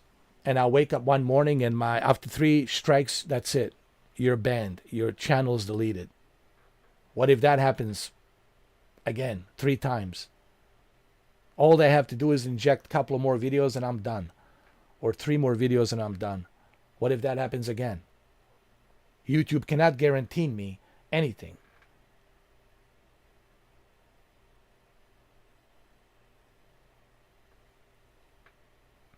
Exactly. And I'm trying to tell them that was not me. Tell me, when did I upload that fucking video? It's not even my voice. I clearly showed you it's not my fucking voice. I clearly showed you I'm not using a StreamYard. So who the fuck uploaded a video?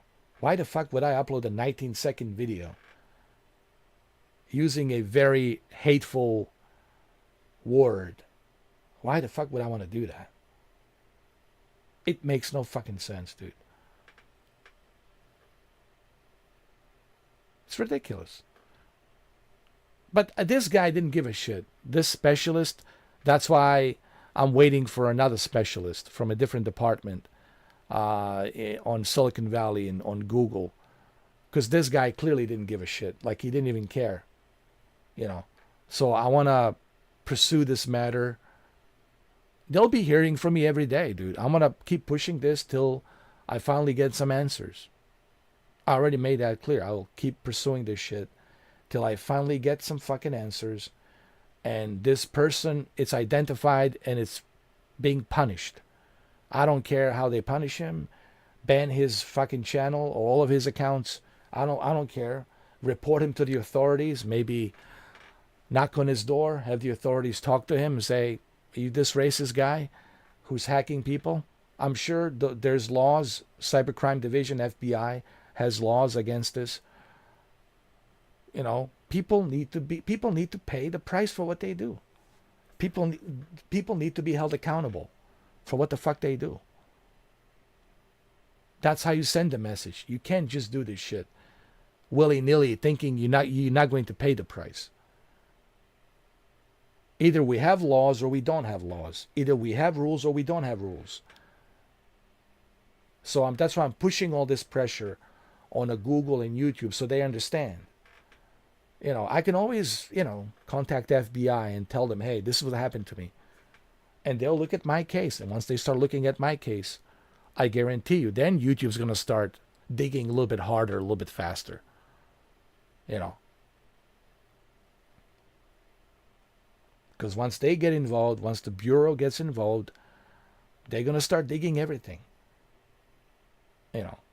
So I'm not buying into this bullshit. They're telling me they don't know who this, they won't even admit that I was hijacked, that my channel was hijacked. Think about that bullshit. They won't even, this asshole specialist wouldn't even fucking admit that I was hijacked. Dude, I'm telling you I was hijacked. I was live streaming the night before.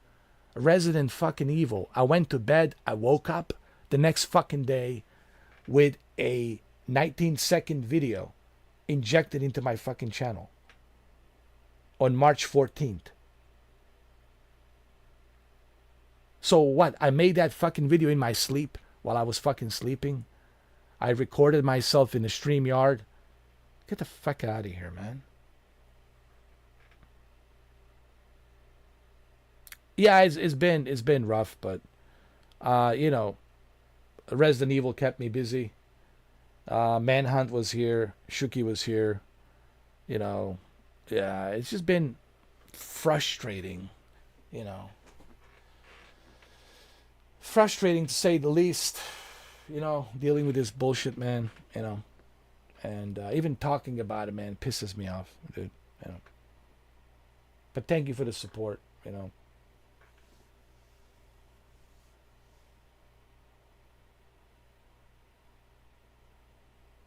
Your guess is good as mine, Shuki. I guess they don't care. That's what it is. And if they won't help me, and clearly I was hijacked, then no one is safe. Then all you content creators, good luck. Forget your VPNs and all that other shit. Clearly, these assholes are sophisticated. They're sophisticated enough that even the Google cannot even pinpoint them, apparently. If that's what we're talking about, that's not good, man. That's a bad news for all of you content creators out there. Forget me. I'm a little fish. That's a bad news for all you YouTubers out there. That's a bad fucking news. If these motherfuckers are this sophisticated that the Silicon Valley Google can't pinpoint where the IP address originated that injected this hack, or where the hack originated from. Are you fucking kidding me?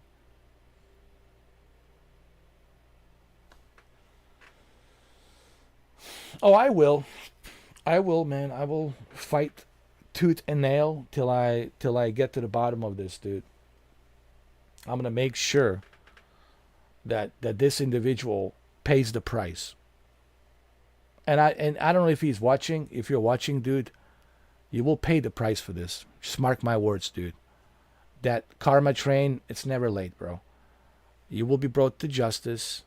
And when it does happen, I don't care how long it takes, 3 months, 4 months, 5 months, 6 months, I'll be laughing my fucking ass off when that shit happens. And then you gonna get yours served. Okay? You racist motherfucker. Don't get too comfortable sitting in your little cocoon, whatever the fuck you are sitting at. Okay? Because I'm relentless. Okay? I don't forget and I don't forgive. Okay? You fucked up. Whoever the fuck you are, you fucked up majorly, dude. You should have never pissed on my fucking porch. But I'm not just doing this to expose this one asshole. I know there's many of him like that. I'm doing this also to protect others. To protect other content creators. To make sure that YouTube understands that this is unacceptable. This is also not so much, this guy will get caught. Like those other 3 assholes who are serving time in jail who tried to hack into my phone. Don't worry. But you see, AT&T has better security system. They alerted authorities right away. They told them where the IP address was originating from, and they arrested these assholes. Google's not doing that. And are you trying to tell me that AT&T has better security than Google? So that's what you're trying to tell me, Google? I'm not worried about this asshole hacker. He'll get caught. Mark my words. This motherfucker will get caught. Guaranteed. Guaranteed. This is more for me to send a message to YouTube that YouTube understands this is unacceptable. You need to change your security system. I already made not a decision. I already made what's the word I'm trying to use? Recommendation. Not a decision. That's not the right word. Recommendation. For them to make a decision. I made a recommendation for them to make a decision. And I recommended, how about everyone can only have 2 verified emails. If you want to sign up with YouTube, you have to have 2 verified emails, maximum. You can't have any more than 2 verified emails. And on both emails, you have to be verified by driver's license and IP address. And if you can provide a driver's license, if you can provide your IP address, you do not sign up on YouTube. You cannot use YouTube. You can watch it as a guest, but you cannot sign up. I recommended that for them. This will slow down the traffic of all these clowns, all these individuals who are trying to bring the free hostility to other people, to other YouTubers. They should have only 2 emails maximum. 2 emails.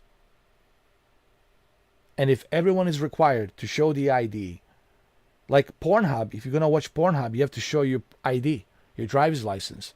You cannot watch it without driver's license because the government wants to know who you are. They can do the same thing here. You are required to show the driver's license, who you are, only maximum 2 emails, verified emails. This will stop this abusement of disposable emails. And these AI bots with disposable emails. All of this that I recommended to them can be implemented. They can make those decisions. And I have recommended for them to implement these decisions to use 2 emails. But they don't want to hear it. Like, no.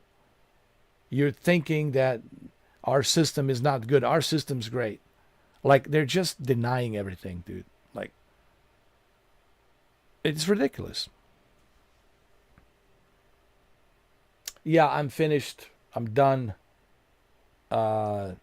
And quite frankly, I'm tired, man. I gotta go. You know. Next time, guys, try to come a little bit earlier. You know, if you can. You know, because I can do these long nights. You know. But anyway, I don't think I told you guys that I was streaming like early. Because I don't feel like talking anymore. I mean, I've been already sitting here for 4 hours. You know, I know you guys cannot all show up here at the same time I'm streaming. But if you can, please, guys, do me a favor. Try to get the notification. Because, you know, at the end of the stream, I'm fucking tired, man. I have no more fucking juice. I have no fucking energy. I'm fucking exhausted. Please try to understand that, guys. All right? You know, I know you guys have lives. I'm not trying to be a fucking dick. I get it. But please, do me a favor. Try to be here on time if you can, guys. Because if you come to see me at the very end, I'm just fucking exhausted, man. You know, I'm just fucking exhausted. And I just don't have energy to repeat, to rehash everything that I already have fucking rehashed and fucking repeat. And you know, I just not in the mood for that shit, man. Clearly. To talk about it, I'm not in the mood to rehash my fucking self. To talk about something that I already have fucking rehashed, or to talk about the game that I already have fucking talked about and rehashed. So if you guys could please just be here and watch my videos, and you know, if you can be on time, you know. And I'm saying, you know, I wasn't even thinking about streaming, considering with all the bullshit that I'm fucking dealing with. But, you know, I just want you guys to understand, you know. And also, another thing, I cannot be looking at the chat if I'm like focused on a video game, if I'm trying to concentrate on a video game, and if you guys are asking me all these questions, I can't fucking focus thinking about the fucking question that you're asking me, and now I have to fucking think about the game, and how am I gonna play the fucking game, and then I have to think about your question. I gotta answer your questions. You know, I know Manhunt was here earlier. Dude, Manhunt, I cannot like answer your questions while I'm playing a video game, you know. So try to understand that, guys. Unless I'm playing a specific game that doesn't require me to focus. But if I, you know, I just need you guys to understand. You know, I'm a human being. I'm not a fucking robot, you know. Understand that. I know you guys want your fucking questions and answers. I fucking get it. And you got different moods. I'm not in the mood that you are fucking in the mood. Maybe you're in a good mood. I'm not in a good fucking mood. So understand my perspective. I'm not trying to be a dick. I'm not trying to be a fucking asshole to anyone. But I also, guys, need you to understand. You know, use some common sense. Like, all right, maybe I should be here fucking early if I want to fucking watch his stream. He started streaming 4 fucking hours ago. Why am I coming so fucking late? Or why wasn't I here yesterday or the day before yesterday? Or the other guy is asking me, can he read my chat? Yes, I can read your chat, dude. But I'm fucking playing a video game. I'm trying to finish it. I can't be answering your goddamn questions at the same time. You know. And I'm not trying to be an asshole about this, but I want you guys to understand my fucking perspective. All right? You guys are looking at shit from your fucking perspective. Put yourself in my fucking shoes and look at my fucking perspective. And you're not going to like it. I fucking guarantee you. Because I'm going through some shit. I'm dealing with some shit. You guys in your little happy fucking moments or whatever the fuck you are. Fine and dandy. Boo-hoo-ha. Good for you. I'm not, dude. It's been a rough fucking week for me. It's been rough fucking 7 days for me. Okay? So try to understand that, guys. Anyway. Sorry. I'm just being honest, guys. I'm being transparent. I'm not gonna sit here and bullshit anyone. And I'm not gonna sit here kiss anyone's ass or pretend otherwise. I'm just telling you where my head is at. I'm just telling you where I'm at. You know. It's just the way it is. You know. My perspective, I want you guys to understand. You know. I try to explain everything as much as I can. I make these videos, everything's explained. I don't need to rehash shit that I already have explained. Okay? I just want you guys to understand where I'm at. You know. But I appreciate your support, KJ. Thank you. I appreciate all of your support. But also, I guys need you to understand, you know, I'm not in a good fucking mood. I'm not. I'm not going to sit here and fucking tell you I'm in a great fucking mood. I'm not. I'm very fucking angry. Fucking pissed off. Okay, the way I've been treated in the past 12 fucking years with this fucking channel, you know, with all this bullshit, man. It's fucking bullshit, man. You know, I'm fucking angry. I'm fucking pissed off. I put my fucking heart and sweat, fucking blood into this fucking channel, guts and fucking blood, for 12 fucking years. And what do I get? Some racist motherfucker, hacker, and they can't tell me who he is. They can't even tell me his fucking IP address. They can't tell me. They're telling me that I did it, that I upload the fucking 19-second video. Dude, all this shit's pissing me off, man. The injustice, the way I'm being fucking treated unfairly, I'm fucking angry about it. I'm not fucking happy, dude. As I should be fucking angry. I might even take a fucking break. I don't know, dude. I might even take a fucking break for this fucking bullshit, And I mean, if I'm really this fucking if people really don't like me this much, maybe you don't fucking deserve me. I've been doing this shit for 12 fucking years, man. Why are we still stuck at fucking 49,700 subscribers? I should be at fucking 60,000 subscribers. I should be at 70,000 fucking subscribers. Where's all these fucking people? Where's all these motherfuckers from Meta Horizon World? John Wick Returns. Fuck John Wick Returns. And fuck you. Where the fuck are you guys? Where's your fucking support? Fucking tired of everyone, dude. Tired of everyone's fucking bullshit. I am. Tired of phony, fake fucking people. Tired of bullshit, man. I don't trust nobody. I don't trust nobody. At this fucking point, I trust no one. Recently, I was talking to Brandon. He reached out to me, and he understood. I even told him, I don't think it's you, but I don't know. Investigation will show who is who. I can't talk about our conversation too much, but I did tell him I trust nobody.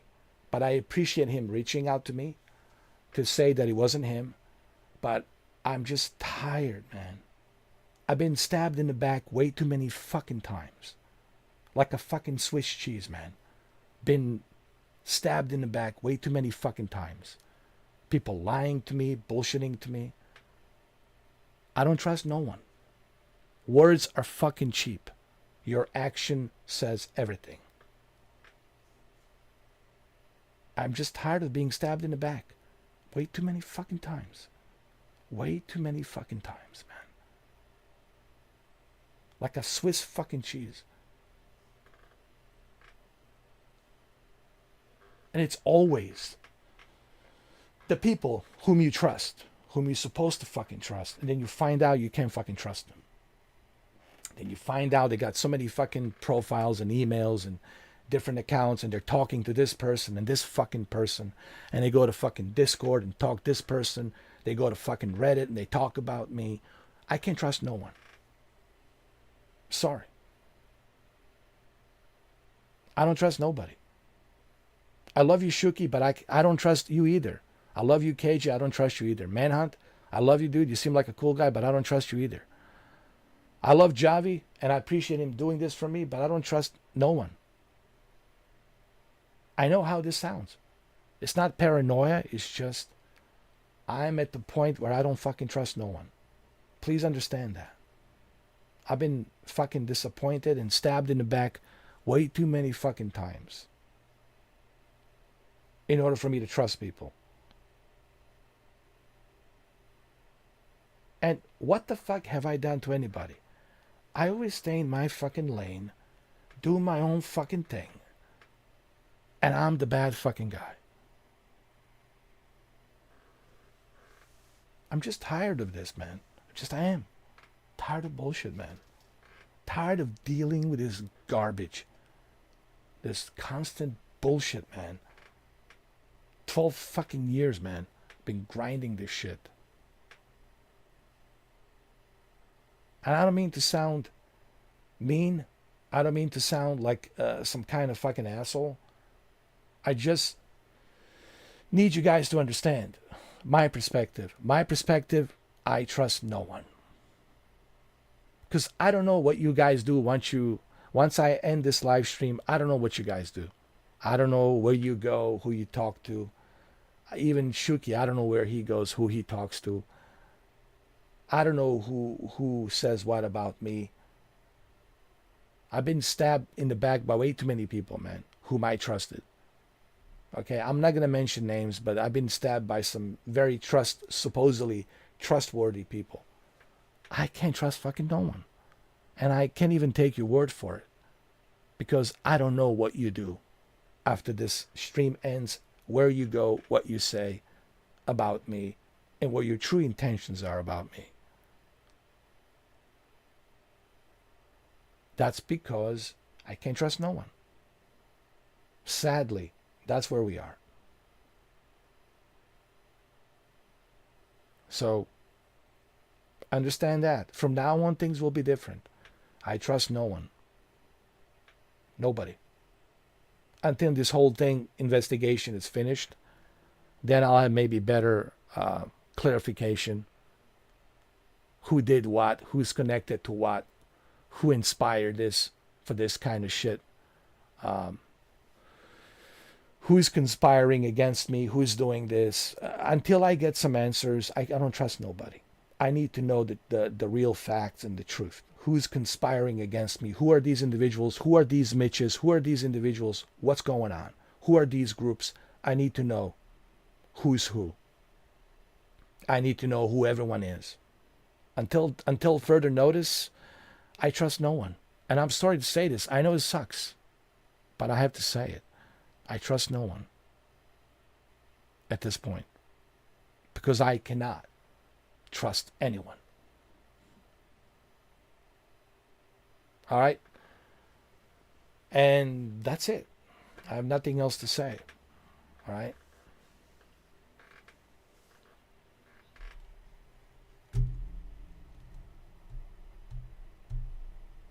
Unless you guys have something else to say, I don't know. I think I'm done. Time for me to go. It's already 10 o'clock. You know. Please understand where I'm at right now, my situation. I'm not trying to be mean. I'm not trying to be an asshole. And I know how this sounds like. But you have to put yourself in my position. You have to put yourself in my shoes. You guys don't know what I'm dealing with. You guys have no idea what my life is like. Okay? And just try to understand my situation. All right? Thank you, guys. Thank you for the understanding. Thank you.